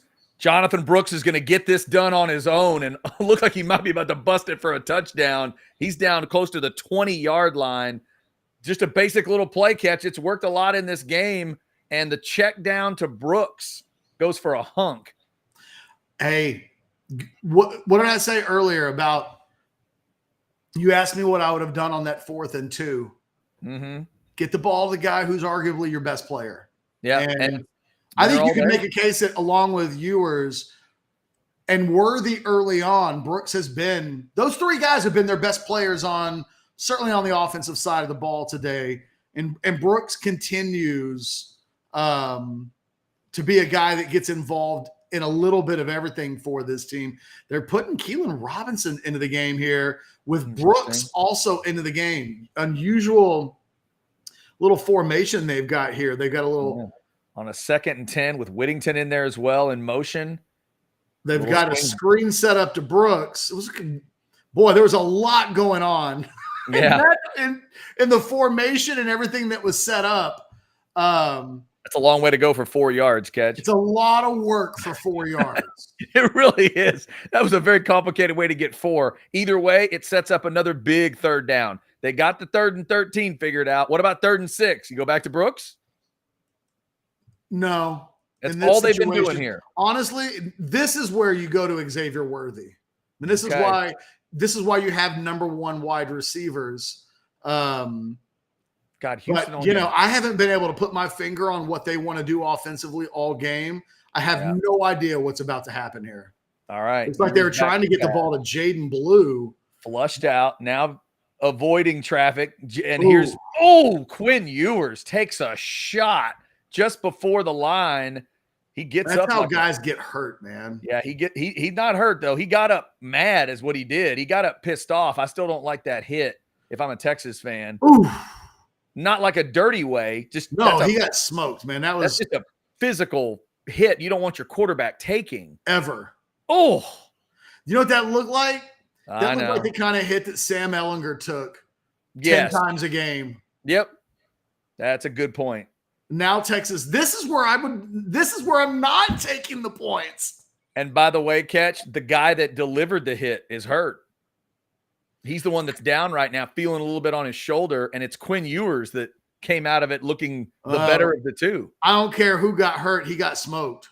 Okay, so wait. Now you tell me you don't want the field goal? No, I do not want the field goal here. Oh, man. Well, in a 21-21 game, I'm on 4th and 2. How about you actually give it to Jonathan Brooks? This really gets down to the philosophy thing, right? What is what is all gas, no brakes? What's aggressive here? What's being Sark here? After all that's happened, my first thought is, don't you just need a lead? Get the lead here. But you're saying 28-21 at all costs. I'm not saying at all costs. I'm saying I would go for it here, and Texas is going to go for it here. Yep, he is. Sark being Sark. To me, this is absolutely being Sark. But I'm telling you what my play call on this is. Now at 4th and 2, I'm getting the ball to Jonathan Brooks.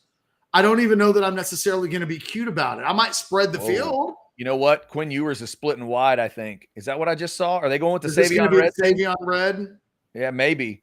Yes, they are. Now, I don't like doing this play from here. All right. Savion Red to the left side. He got it. Yep, gets it pretty easily down to the 10. Savion Red pumped up. The only reason why I don't like that is you need 2 long yards, and they know Red's keeping the ball. Yeah, that's true. Now, it worked because they got bodies on people and blocked really well. And good job, C.J. Baxter. Good job, Hayden Connor. There were multiple players that were on the outside there that made sure to get on bodies, and it allowed the Longhorns to set up a 1st and goal situation from the 10. Yeah, Gunnar Helm did a good job too.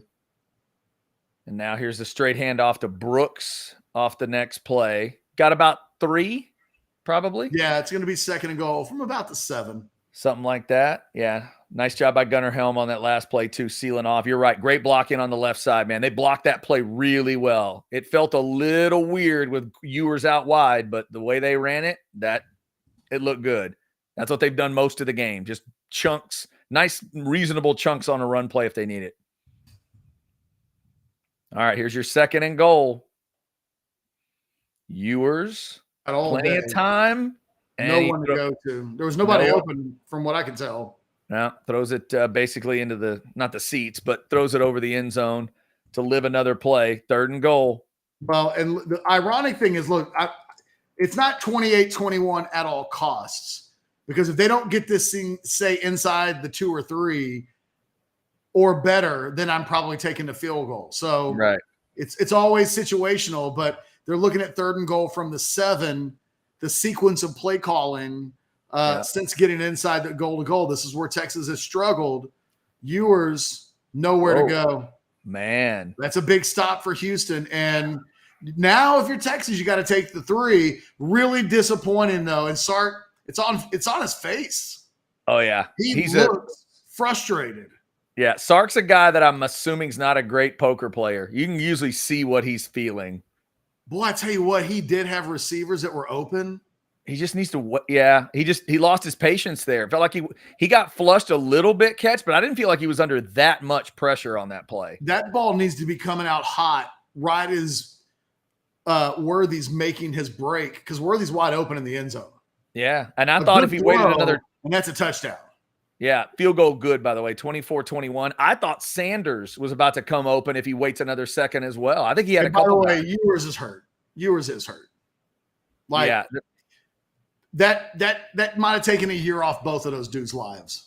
Off of that hit. Yeah, he is. You're right. Walking a little different on the sideline and talking to a trainer as they go to the break. 24-21.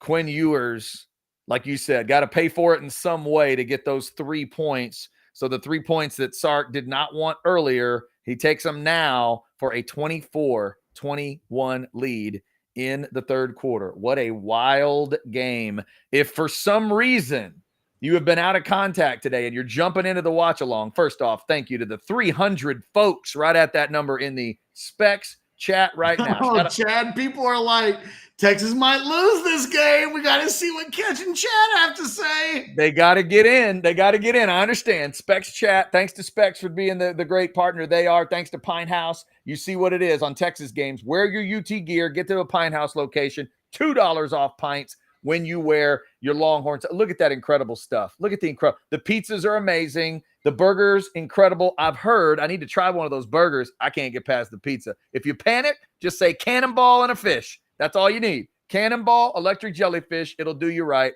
I promise. South End Zone Queen says, put in Malik. Okay, see now, Catch, we might be getting a little silly here. South End Zone Queen. Although, maybe it's, maybe it's needed. What's interesting, though, Ewers elite in the first quarter. Yeah. But that quarterback rating, all for the last 2 quarters, that quarterback rating has dropped 80 points.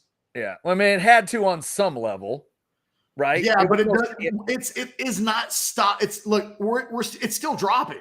Right. But I mean, yeah. But on he for as well as he played early on, he's got to start making that. They should have come away with 7 on that drive. Right. And on third down, he A, didn't make the throws that were available, and B, just didn't process what was happening in a way that allowed for him to take advantage of what was actually available.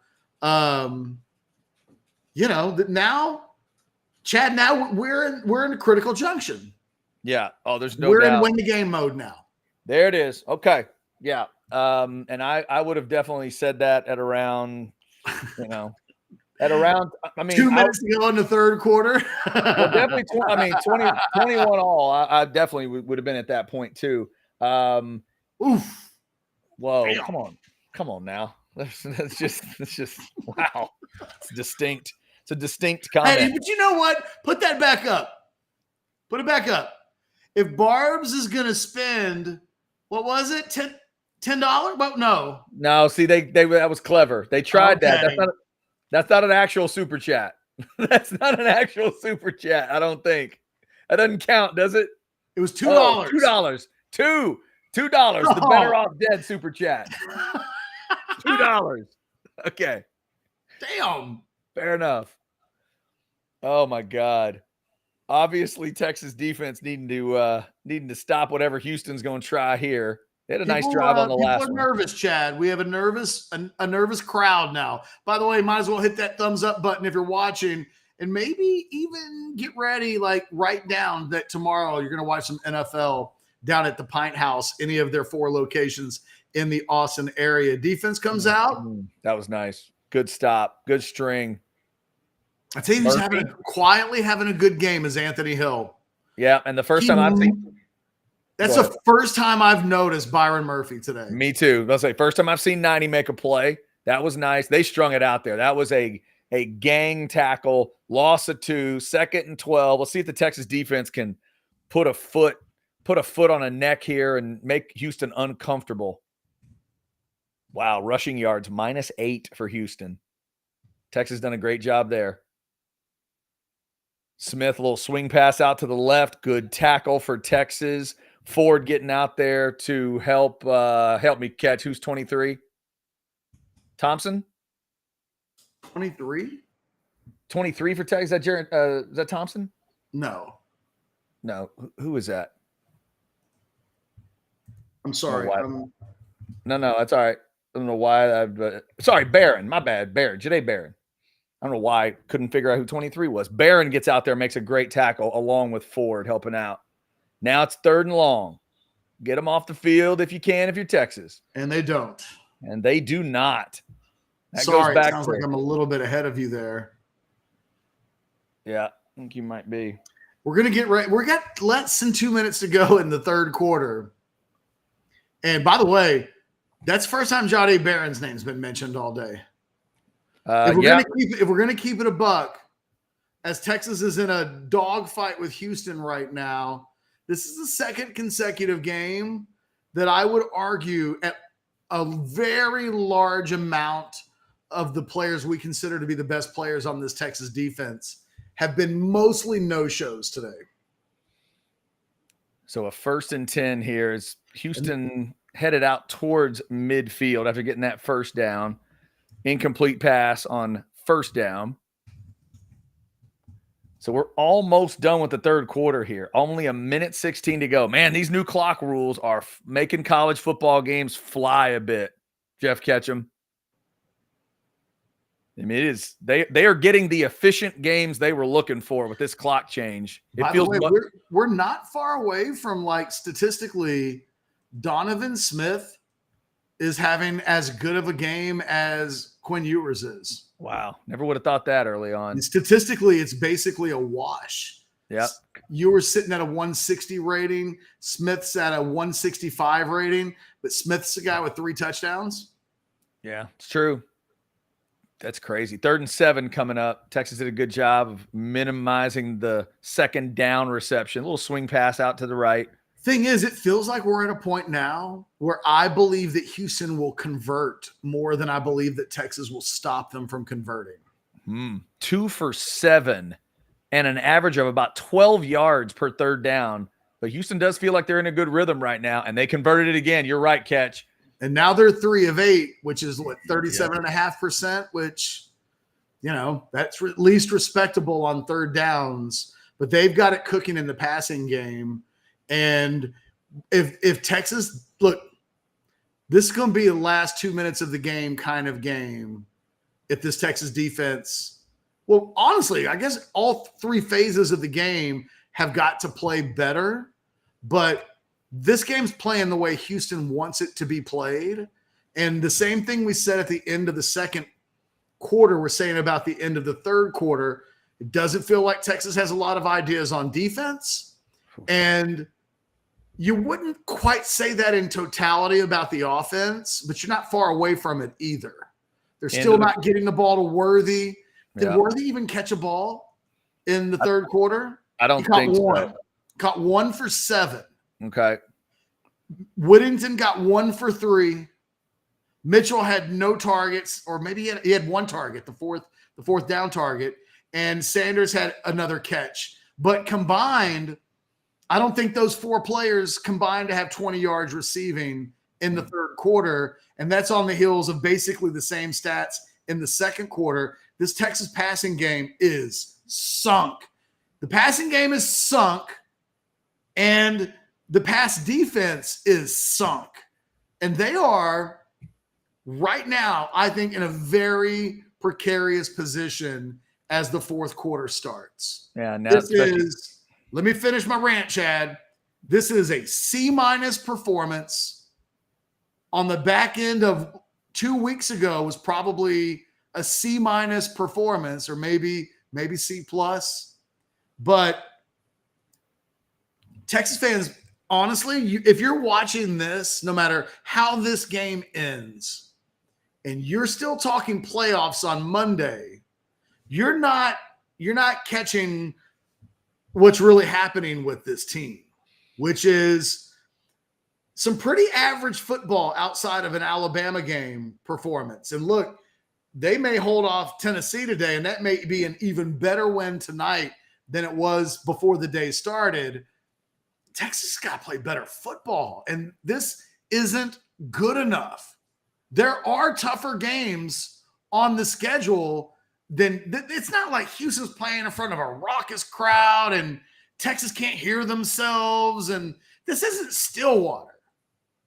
This isn't like people are right on top of you and banging paddles, and this is just a regular old game. Mm-hmm. And you go up 21-0, and now you're in the fourth quarter. Houston is driving to take the lead. Not good enough. By the way, Anwar Richardson, Orange Bloods, reporting that Malik is warming up on the sideline. So catch what you noticed about yours may be about to, result in Malik getting on the field. We'll see. By the way, Bama just had a sack fumble return for a touchdown, 7.5 to go in that fourth quarter, and it's about to be 34-20 Bama. So they were down 20-7 at one point, and they would have now gone 27 unanswered to go up 34-20 on Tennessee. And now you may need Malik Murphy to win you the game. Yeah, right. Depending on, and he sadly, for Texas, he's getting a little extra time to get warmed up because Houston still has the ball here. We just had the quarter change. So, right. Yeah, but I'm saying, right, quarter change, but Houston still has the football. So, correct. And they got it 1st and 10 at the Texas 40. Donovan Smith, boy, that just wasn't an accurate throw, but he's got open receivers. Yeah. I think this Texas, if we talked about this with Kieran on the Friday show yesterday, Chad. There was let's find out what this pass defense is all about coming out of the Oklahoma game. And the answers aren't good. The good news is you don't play a lot of good quarterbacks the rest of the way. The bad news is when you do, or if you play one that's got a little bit of a hot hand, these guys, nobody's made a real play today. Yeah, no, I think there's whatever trust Texas fans lost a little bit of in Dallas, they're not getting a ton of it back today in terms of the defense. But they can be had in certain key spots. By the way, this just in, Donovan Smith, when he scrambles, not Patrick Mahomes. No. Not that guy. That is safe. Y'all know when Patrick Mahomes rolls left and does amazing things, Donovan Smith, that's not what he did on that first down. But they did enough on second down, 3rd and 1. This is the story of the game for Houston for me, catch on offense. Just getting into reasonable down and distance. Once they started doing that, they found their rhythm pretty quick. Good play by the Texas defense. Well, that was nice. Ball might have been on the ground. No? Okay. Thought it may be a little fumble there, but no, good job. David Benda in on the play, and they did not give up 3rd and 1. They're going to make Houston make a choice here at least. I'd go for it. It's a long field goal. He got stopped, depending on where the spot would, like where the holder would set the ball. I'd take my chances on the at the 32-yard line on 4th and 1. Oh yeah, yeah. And they're spread it out a little bit. It's not so obvious as like they're not going power here in this. It's a long 4th and 1, by the way. It's a big old long yard that they need. He's got a wide open receiver. Oh man, converted it pretty easily. What, their money play right now, Chad, is that drag, that wide receiver drag across the middle of the field. That took a little bit of time to develop because it's a long developing play. He had to get through the middle of that Texas defense, and they're picking on Keaton Crawford. Yeah, 2 guys ran into each other on that play. Crawford ran into a linebacker, but it wasn't going to matter. Yeah. Crawford was beaten. Running into the linebacker just emphasized it. Dude, Catch, you're looking at the stats. What does Joseph Manjack have in this game? Zero's having a hell of a game for Houston. Let me look up what Manjack has going in this game. Manjack is 6 for 88. Yeah, he's had a good and a touchdown, right? No. Sorry, they didn't give him the touchdown because he came up short, supposedly. No, he's got a touchdown. Okay, he does have one of the 3, and Golden's got 2. Gotcha. Okay, so even if he didn't get that one, he did get another one. All right. Yeah, he's had a good day. It's going to be 2nd and 10 for Houston. This is an 11-play, 47-yard drive. It's taken up 5.5 minutes. Wow. And that may be a good thing if you're Texas at this one time, because Malik Murphy warming up on the Texas sideline, and it may be him who comes on. You may want him to have as much time to get ready as possible.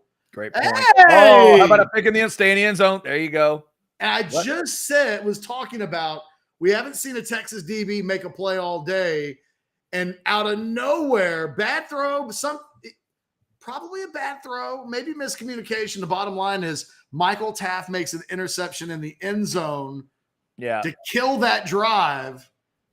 Yeah, in a way, maybe a gift, but at least you closed it. At least you stopped it, and at least Michael Taft knew to stay in the end zone. Definitely not a play where you want to see him bring it out probably there. So Texas will get it with the lead, and now a chance to maybe go get a 10-point lead and let the fans breathe a little bit. By the way, thank you to almost 350 of you into the Specs chat in a weird, wacky game with Texas and Houston. Texas up 21-0 early, and now it's 24-21. That is the simple elevator version of a what the hell kind of a game for Texas. Shout out to Pinthouse for being Pinthouse. I had a Yakima Sun Club today. It comes in that beautiful can if you want to give that a try when you head out to Pinthouse. Of course, when you go to a Pinthouse location, you can have a lovely draft version of that or any of the other incredible beers. $2 off the pints when you go to a Texas game and wear your gear on a Saturday. Tomorrow, why don't you go head out to one of the Pinthouse locations, have great pizza, have great beer, burgers, whatever it is you want, and you'll get $4 off pitchers of that incredible beer tomorrow during NFL action. Great NFL Sunday. If you're a fan of either the Cowboys or Texans, just go in, relax at a Pinthouse. Your team cannot lose because they're on the bye. Go watch everybody else. Good games coming tomorrow. What you got? Detroit, Baltimore in the early set, and that afternoon crazy one could be Kansas City and the Chargers at Arrowhead. That one could get wacky. Go check it out at Pinthouse. Shout out to them for being a great partner, and stay tuned to Orange Bloods Live for a Pinthouse happy hour announcement. We're trying to put it together right now. Stay good for that. By the way, catch this super chat. We didn't get to it earlier. Thanks for keeping it up, Blake. Patrick says on 199, Sark samples all the ice cream and settles on vanilla. Catch, I've said this for a while. I love the vanilla analogy sometimes in football. There are coaches that can beat the hell out of you with vanilla, but I don't believe Sark is one of those guys. I think he's always got to be thinking about sprinkles, syrup, I think you're right. Different flavors. Rocky Road. What about mint chocolate chip? How about 2 scoops? What about a banana split? That's how Sark beats you. He beats you with complexity. So I agree with that chat. He doesn't want to feel vanilla. Here's Chad, Malik Murphy. Malik Murphy's in the game. Here we go. And suddenly that matters a hell of a lot more than Sarkisian's ice cream preferences. And the thing that scares you about Ewers is, again, not to play doctor on TV here, but like as he's walking there, he's holding the collarbone area. Yeah. Now, maybe it's not that. Maybe it's not a shoulder. Maybe it's a bruise. Maybe it's any of those things. But anytime a quarterback's holding that area of near the breastplate, that'll be concerning. Basic. It didn't look like he's walking into the end zone. Yes, he's walking to the locker room. 2 basic runs to Jonathan Brooks to start this drive. It's about to be 3rd and 3. Decent gain on the first one, a little bit on the second. 3rd and 3 coming up. We talked all season long about the need for Texas to avoid an injury at the quarterback position. Mm-hmm. So many other quarterbacks in the Big 12 this year getting hurt. We're going to see Malik Murphy first play. Oh, and he just hit a wide open receiver. He threw the ball Donovan Smith threw earlier, just the backside hand, and he also threw it way too hard. I tell you what, man, Houston has Texas on the ropes right now. It's a 24-21 game. Texas leads on the scorecard, but they go 3 and out after Houston just did a 12-play drive that ended with an interception in the end zone. Houston's going to get the ball back. Texas is going to have to score, I think. Maybe I'll end up being wrong, but Texas is going to have to end up scoring points to win this game, and nothing about that drive suggested that Malik Murphy's going to do that. I mean, and then we have a huge fumble. Muff the punt. Did Texas get it? 2 guys fighting for that ball. Who gets credit? Who are they going to give credit? Oh, they gave Houston credit. Whoo! Was that Keelan Robinson trying to fight him for that ball? I don't know, but that dude's calling for a fair catch the rest of the game. Oh, my God. You know he's happy now that Houston figured that one out. I hate to put Stoops to fight, on the chat, the Specs chat. Yeah. But he does have a point. South End Zone Queen was calling for Murphy 5 minutes ago. True. And to be fair, I don't know if South End Zone Queen meant that as a strictly, hey, put Malik in, or if she saw what we saw that viewers look banged up. It could have been no, you're right about that. The timing of that, you're right. Oklahoma late fourth quarter, 4:15 left to go in the fourth quarter. Oklahoma State 41, West Virginia 27. Oh, okay. Suddenly, I'll tell you what. Don't forget about Gundy's crew, man. Just to mess with people's years. Gundy's crew is going to have stuff to say this year. Well, and now they've won a few games in a row that make you have to take them seriously. Right. And their schedule is other than that OU game, man. They bring OU to Stillwater. One more time for Bedlam. And like I said earlier, I'm not just a joke, half serious. Oklahoma's going to get 10 calls against them in that game. That's going to be one of the worst called games in the history of football. And Gundy may have something for him there. Tell you what, Texas and Oklahoma both duplicating very sketchy performances. Yeah. After they play each other with 2 weeks to move beyond what happened in the Cotton Bowl. They both look like pretenders today. Yeah, no, Catch, I asked it earlier, just to be honest about stuff. I didn't get a playoff feel in Norman today from that team. And obviously you're not getting that feel right now for the team in H-Town. Will those two teams meet again for a Big 12 championship? Maybe, but will it really, really matter for the biggest stuff? Maybe not if they both play like they play today. And we'll see. And Texas still needs to escape like OU did. OU barely got out of it at home. Texas on the road, it's teetering right now. I changed seats right before the interception. You're welcome. Change seats again. Good job on that, Jay Wall. Keep moving. You have more work to do. No patting yourself on the back just yet. Jay Wall, balls of your feet. Just stay on the balls of your feet. Psych-wise, how does a coach start so hot in so many games and let the other team come back so easily time and time again? I don't have a great answer for that. Yeah, and this hadn't been – at times this year we thought that wasn't it. This team had figured out the third and fourth quarter part. It was just a bad start. That hasn't been the full 2023 thing, but obviously it's been a thing in previous years. Absolutely. Today feels more like the 2022 version of start really well and then it falls apart. Great. Oh, man, that's a really good play. Who is that? That was 90-something. Who was that came in there and stopped that? Was it Sweat? Anthony Hill came in and cleaned it up. Who's 94? Somebody did make some initial. Who's 94? 94 catch. Oh, Jeray Bledsoe. Wow, that started that play. Bledsoe made a great play there. Got in the backfield and just completely changed up what was going to happen on that play. There was almost like a fumble, like the quarterback and the running back on the RPO there just kind of collided with each other. Young man out of Marlin, Texas, pulling that one off. Second down, make him scramble to the outside. Smith gets a little bit of it back, but overall, pretty good play for Texas there. Couple of other super chats just to clean them all up.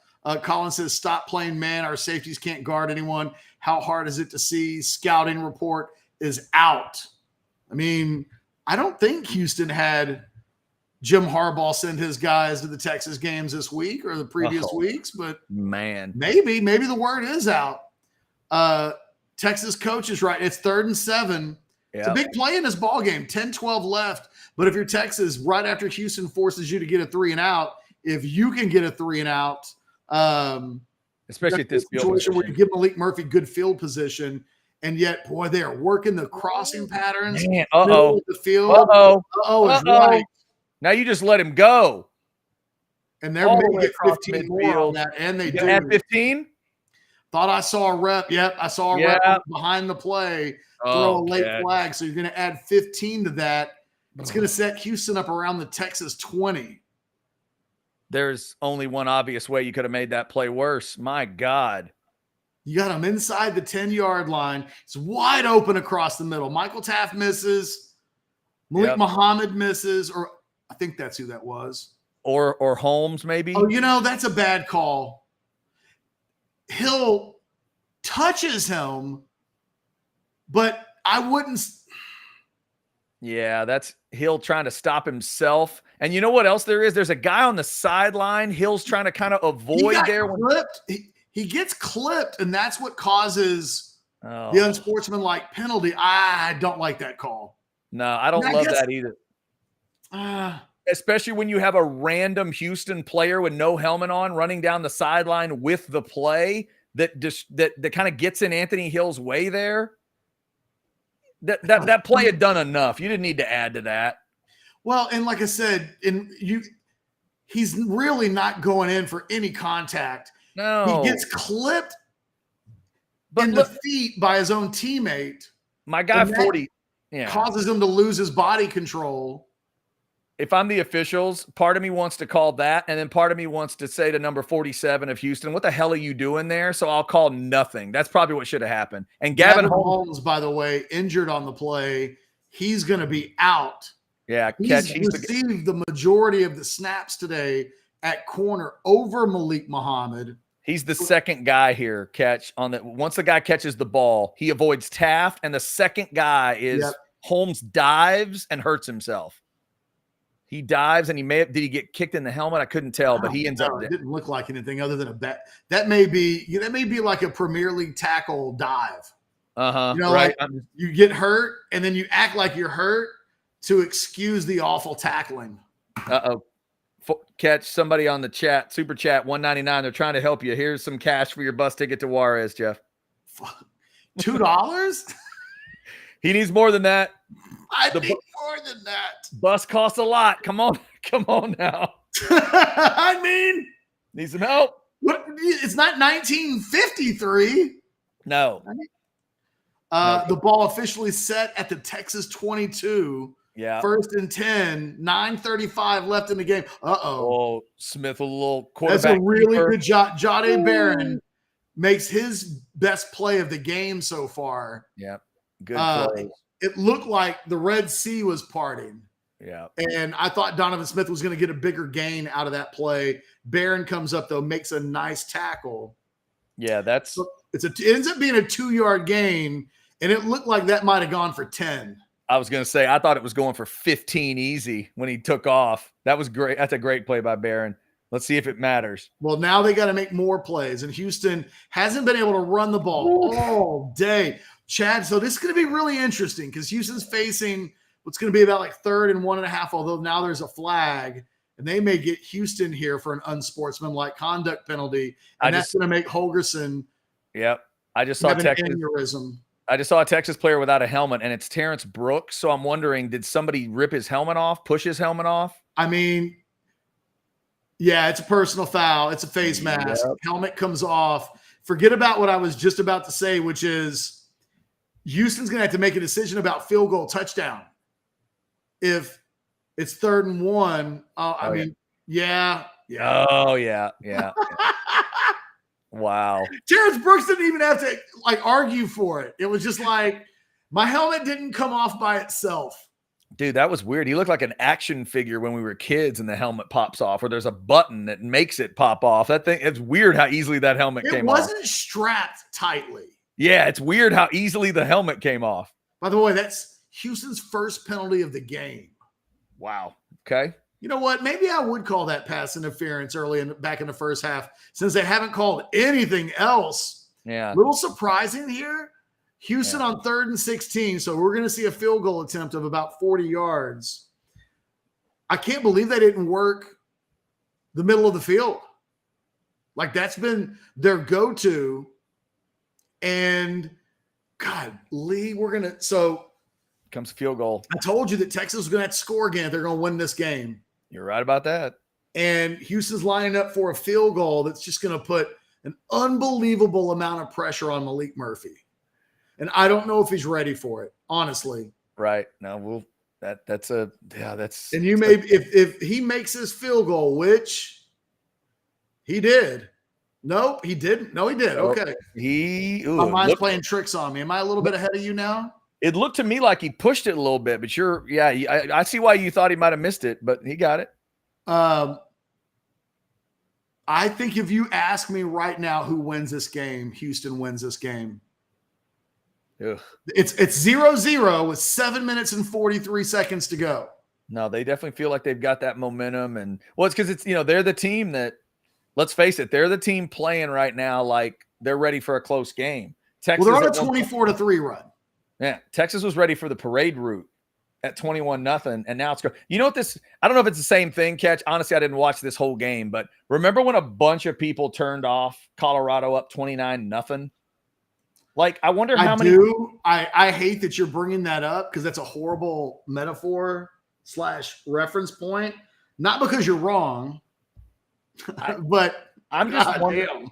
I'm just wondering on the national level. We always talk about games where you'll peek in a little bit and go, oh my God, it's 10-7 Alabama. And then at the end, they thrash somebody. This is one where do you think a lot of folks peeked in and went, 21-0. And they literally don't think about it again. And then come back and go, holy crap, what is going on in that game? Wow. The nation's watching now because the Alabama game is no longer really interesting. Yeah. It's a 34-20 game. Alabama is doing to Tennessee what Houston's doing to Texas. And I'm shocked that that Houston's on a 24-3 run. Yeah, I agree. By the way, Anwar Richardson, orangebloods.com, of course, he's at the stadium reporting that Alfred Collins and Gavin Holmes have now been taken to the locker room. We saw Holmes on the dive attempt on that big pass play for Houston. I do not know what it would be with Alfred Collins. I didn't see a play where Alfred Collins got hurt, but Catch, maybe that could help explain how Bledsoe was in the game. Bledsoe made a great play, but that may explain why the freshman from Marlin was in on that play instead of 95. Say that again? Does it track that? If someone's wondering why 94 Bledsoe is in the game, he obviously made a great play on one. Would it maybe track that he's in the game because Alfred Collins isn't? Well, where the hell's Byron Murphy? That should be Byron Murphy on the field. And that's a fair thing to bring up. Although we mentioned earlier when he made a play, you and I both said, whoa, that's the first time we noticed 90 in the game. Byron Murphy's one of a large group. I mean, they're in the totality of this game, every guy on that defense has not been good enough. Yeah, no doubt. Jalen Ford made a big play, but how many other times have we called his name out today? Yeah, I mean, it's 2 or 3, maybe. What? You're being nice. It's about 2 or 3 plays where I remember seeing 41 make a play. Keelan Robinson with a nice really big return there. Yeah, nice return from Keelan all the way out to midfield, damn near. I tell you what, that was a guy that had a couple of bad plays in the Oklahoma game. And now that's a big play to come back. And by the way, they're showing that Ewers hit. That messed up both dudes, man. And he's holding that breastplate. Like, that's the worst. That is not what you want to see.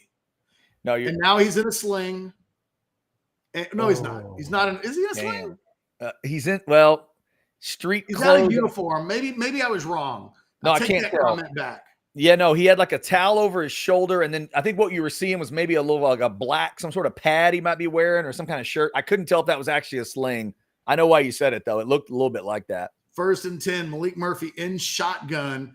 So far, they've really, in the first drive, they went back-to-back Jonathan Brooks. Didn't get a lot. This drive starts off with the Jonathan Brooks run. This Texas offensive line's got to win the line of scrimmage in these final 7 minutes. Yeah. Because now, Catch, back to that ice cream analogy. This is Sark getting forced to have the ingredients taken away. It's like somebody takes away all the stuff and he is forced to go vanilla here in his mind. We got an injury on the field where Houston's got an injured guy, so Texas is going to get a break on 2nd and 4 here. That didn't Malik, look if fun. you're just tuning in, guys, it's a 24-24 game. 7:23 to go in the game. Malik Murphy's in the game because Quinn Ewers got hurt 2 drives ago. And this game is 1000% hanging in the balance. Yeah. Texas is going to, it feels like Bert Auburn is going to have to make a field goal at some point. There's a conversation to be had, like in the Specs chat right now, with regards to, is Malik Murphy ready for this? I'll be honest, I'm really skeptical. This is an unbelievably stressful. Now, look, if you were ever going to put a guy in a stressful situation, it's a team. You do it against a team with a 115 pass defense. Right. But one of the things they're not able to do right now, Chad, is treat this like it's the first quarter, right? If, let's say, Malik Murphy starts next week. And what are you doing first drive of the game? Well, you're going to throw a couple little short dinks here and there. They're not in a position to think about building his confidence up. He's just got to make some plays. Mm-hmm. Right. And, the only throw that we've seen him attempt in the game so far, 3rd and long, and he throws a ball that ends up, being just completely inaccurate for a receiver that's wide open. Well, I think the answer is fairly clear here, Catch. Instead of these really simple handoffs to Brooks, what about the swing pass to Brooks?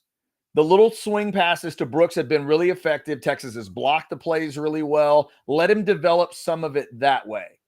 And like you're saying, that to me is the easiest answer, because the little swings to 24 have worked. I think that's how you start to build his confidence, because I don't know if you can just run the ball to Jonathan Brooks and get out of this thing. You may need to have him make a throw or two.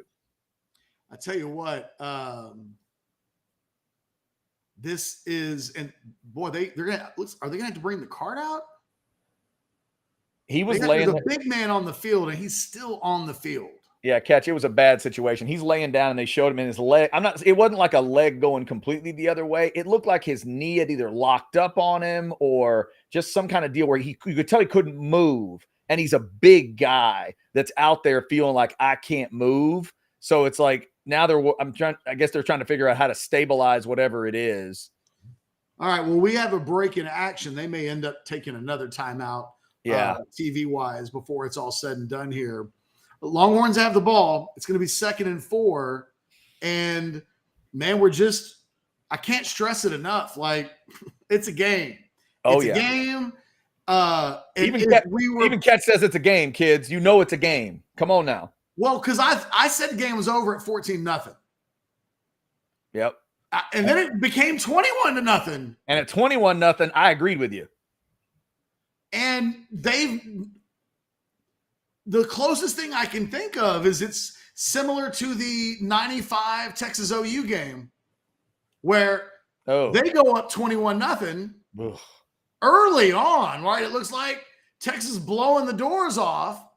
And then that ended up being a 24-24 tie. I was going to say, you're dead on score-wise. This isn't going to happen in this game. Right. There will be a winner, but it kind of feels like that. The difference is that team in 95 wasn't good yet. Like, good. Right. They got good by the end of the year. Yeah. But back then, that was just 2 bad teams. This is a number 8 team in the country going up 21-0 on the road against a bad team, and then not being able to do anything the rest of the game, certainly on offense. Like, the story will be that Malik Murphy has to come into the game, and like whatever happens from here on out, it's on the shoulders of a guy who's never really played before. But this offense had come to a standstill with Quinn Ewers in at quarterback. And, you think back to the fake field goal play. I mean, we're back in action here. Longhorns running the ball to John. And it's a big game for Jonathan Brooks. Look at Brooks. He's got that ball all the way down to the Houston 31-yard line. Longhorns driving. Maybe it's not. Hey, maybe this is where they channel their inner last 7 minutes against Alabama.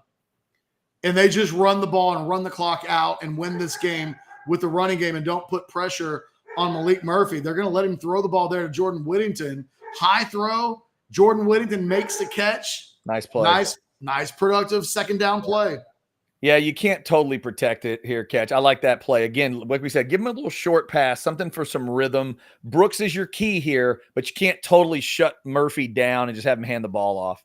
Well, they go Jonathan Brooks again. It was a slow starting play, but boy, he knives through, picks up about 7, gives the Longhorns a first down. What they need to avoid here is the holding penalty, the sack, the tackle for loss, something like that.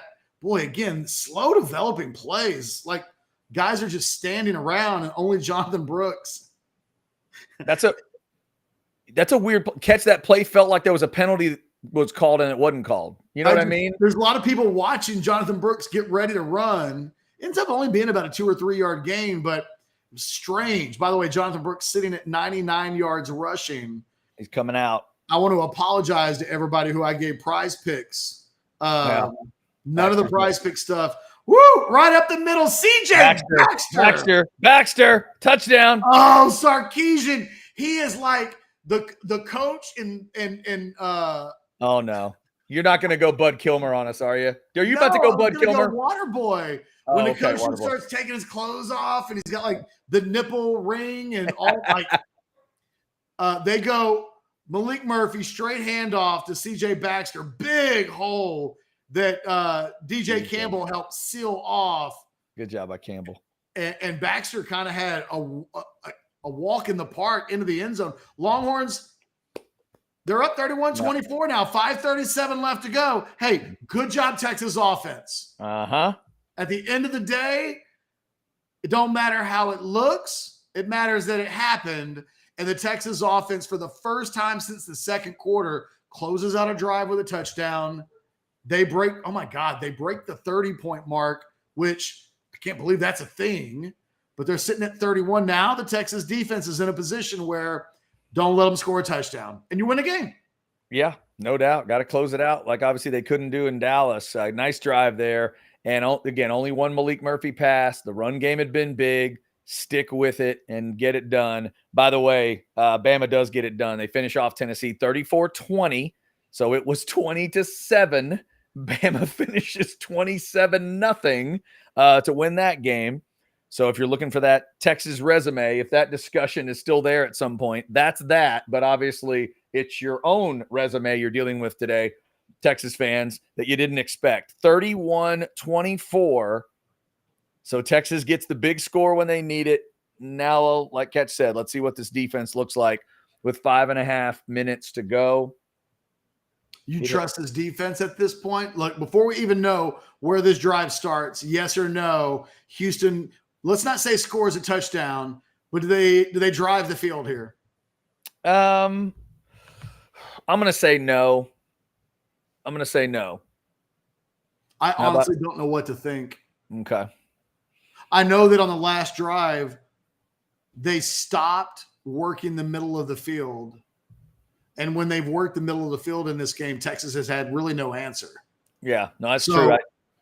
As they get ready to come out onto the field, 1st and 10 at the 25, I feel like the answer is yes if they work the middle of the field. Donovan Smith, 28 of 40 for 323. And the horrible interception to Michael Taft, which really did change this game to a certain extent. Yeah, God, that was a big play. That was them down 3 driving with that, wasn't it? Yeah. Yeah. That's huge. Yeah, Texas is on it. Kept them from getting – here they are in the first play of the drive. What do they do, Chad? There it is, right across the middle. I was going to say either 0 or 2 have both been great for them, and there's 2. He's got 2 touchdowns already. Golden, another big play. Terrence Brooks had a rough game today. Yeah.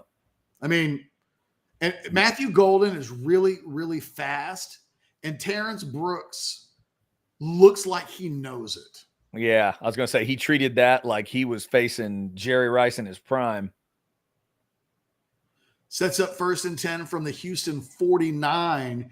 They pick up, what was it, 20 on that play? Almost 20, 24? Yeah, about that, right to midfield. They pick up 8 on the next play, right up the gut, running the ball between the hashes, between the tackles. And I asked you whether or not Houston was going to drive the field. Yeah. They haven't done that yet. No, I know. I was trying to be optimistic for this Texas defense because certainly I understand why trust would have been lost in this game, but I thought they've done enough to me where I think they can stop them from going the length of the field. Let's see. Wonder Gotta if the step up and Houston make a coach play. thinks about the clock at all, since apparently that doesn't matter. I was It going to say, doesn't matter if you can't move the ball, and it's a good run stop for the Longhorns. They get nothing on second down. It's going to set up about a 3rd and 2. Texas leads 31-24. By the time the ball gets snapped, we're going to probably be under 4 minutes. Yeah, and Catch, these two coaches, this is not going to be a master class in time management. Whatever happens, accidentally happens from here on out. Oh, yeah. It could end with the same number of timeouts for both teams. 3 for Texas, 1 for Houston. Again, did he drop the ball? Michael Taft making a big play? Texas players are saying incomplete, and that's Man Jack again, and I think he's hurt. That's Michael Taft making another big play in the secondary. It's going to set up 4th and 2, and that's just a drop. Yeah. And again, just in case you think I'm giving him a wrestling nickname, this guy's last name is Man Jack. Hey, Michael Taft makes that's a catch if Taft's not there to put the hit on him. Yeah, Taft damn near folded that guy in half. What an awkward way for his body to move there. Neck, the upper body. You could understand why he was shaken up there. It's got to catch that ball, though. I mean, yeah, it does. It's 3rd and 2. That's a first down, and Houston's still driving. Now, you don't want to say this is the ball game. Houston, remember they wasted those 2 timeouts on defense way back in the 3rd quarter. The thing about this, he's been their best player today. He's all right. But he can't be in on this play. Right. If I was Houston, honestly, I might call a timeout here and get Man Jack back on the field. Oof. You don't believe in 2 enough to just let it be him? No. Okay. Their best play has been Man Jack. This is and they're going for it. They have to. Yeah. It's 4th and 3. It's not 4th and 2. I mean, I can count, and where that ball's being snapped and where it has to go is a full 3 yards. Yeah. Certainly about it's like 2 3/4. Certainly at least 2.5. You're right. He's going to have to throw it, and he found a receiver. Oof, and yes, he did. You know what? You said you don't trust 2? Yeah. I trusted 2. Right. I think my thing with the timeout that they have, Chad, is like they don't have enough timeouts where timeouts matter anymore. And by the way, let's talk about scheming. Who was covering number 2 on that play? David Benda. Well, it took forever. That was a long developing play. Here they go, working the slot. And is that Man Jack back in the game? Oh, wow. No, Good it's throw from back Smith. up to Man Jack. Yep. And now Houston's driving. They're really driving now. Ball's in the red zone. They really First are. and 10 at the 19-yard line. 2:53 to go in the game. This is stunning theater. It is. Dalton Carnes, freshman out of College Station, caught that ball, 85. I'll tell you what, if you want to know why I thought Texas was going to finish the season 9-3, Yeah. this is it. But I didn't expect to see this. I thought we were beyond this. Right. Well, these are those issues that it's playing down to a bad team. Yeah, it is. Yeah, and we've seen it.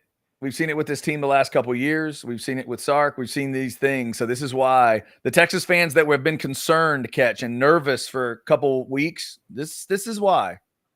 It's going to be 2nd and 8, just about 2 minutes to go in the game. So this is it for Houston. Like, if Texas, they don't get it here, there's no like, well, we can get Texas to punt. And I wonder if the way Houston's running the clock right now, this is the first time we've seen them not go tempo. Texas now calling a timeout. Houston with 1 remaining. By the way, I think Sarkisian just figured out, they're trying to run clock. I was going to say, isn't this Sark calling the timeout so that if he gives up the score here, he has some time? Yes. Can we no? Okay. It took a little while for the timeout to come in the moment. I'm just trying to give the congratulations because I'm thinking about it. I'm just glad to know it's the thing to do. I'm glad to know he thought about it. A week ago, he told us he wasn't really paying attention to the clock. Exactly. That was a good move. Because So now Houston has to really start thinking about moving the ball. They now realize Texas is going to call their timeouts. there you go. And 2nd and 8, balls on the 17. Houston, boy, they found that guy. It's a good tackle, again. but God, he really fought. It's going to set up 3rd and 1. Yeah, it's a real short yardage. Was that either Now, the Holmes question or- is, Sark's not calling a timeout here. Oh, he did. No, there's an injury, which that's an automatic timeout, right? Because let's It's see. a defensive injury with less than 2 minutes to go in the game. I was gonna say I think that's the case. Yeah, and I think that's Brooks who's banged up. That looked like a tough tackle out there. Boy, Texas got guys dropping like flies. Gavin Holmes already in the locker room. Collins. Ryan Watts is in uniform but hasn't played all day. Are they going to play Ryan Watts? We were told he's available. Right. He hasn't played the entire game. They're in a situation now where Malik Muhammad is on the field. Terrence Brooks is hurt. Gavin Holmes is hurt. Ryan Watts is hurt. And you can say Terrence Brooks hasn't had a good game, but he's better than his backup. Yeah. So let's assume both of these coaches actually think of situations here. If you're Holgerson, do you want this? Do you think an overtime here? Is that your idea? Because I'm playing the backup. I'm playing Malik Murphy. And so I'll take my chances in overtime Right. That's what I said. Yeah. Yeah. I thought you were asking, would they go for 2, though? Oh, no. I'm saying if you're Holgerson, do you think overtime, 31-all? Oh, absolutely. Right. Okay. And they're going to have 1st and goal with a minute. So he got there. He got there. All right. Texas wasn't charged with a timeout despite the defensive injury. So now. And I guess it didn't stop the clock. But now Houston. So you know what Houston has to do now? They need to go ahead and what do they got? Holgerson's pissed about something now. Did he not get the spot? They've stopped the clock, so I think they're going to measure. I was going to say maybe that was it. It didn't look absolutely certain to me, but I thought he got it. Well, the initial spot, the officials has both feet on the yellow line. Oh, is this Ethan Burke down?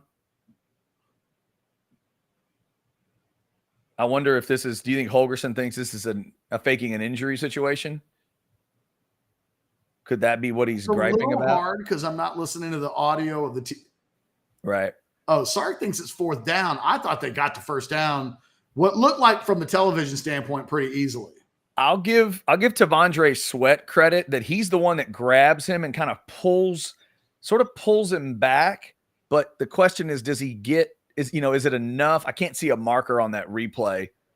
Sweat does a good job of at least making it interesting. That's a bad spot. They're going to measure. It's a horrible spot. Oh, yeah. No, he didn't get to there.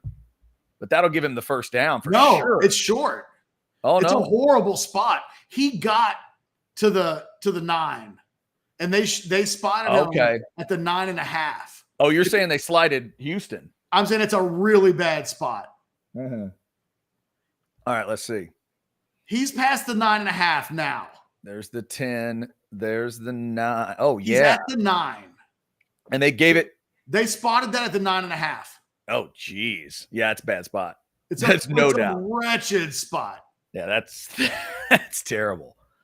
That is terrible. Texas fans can't complain about Big 12 officials today. No. I know that they wanted some holding calls, but that was a 1st down. Look where they spotted the ball, Chad. Oh, that's terrible. This is like a going away present for Texas. What in the world?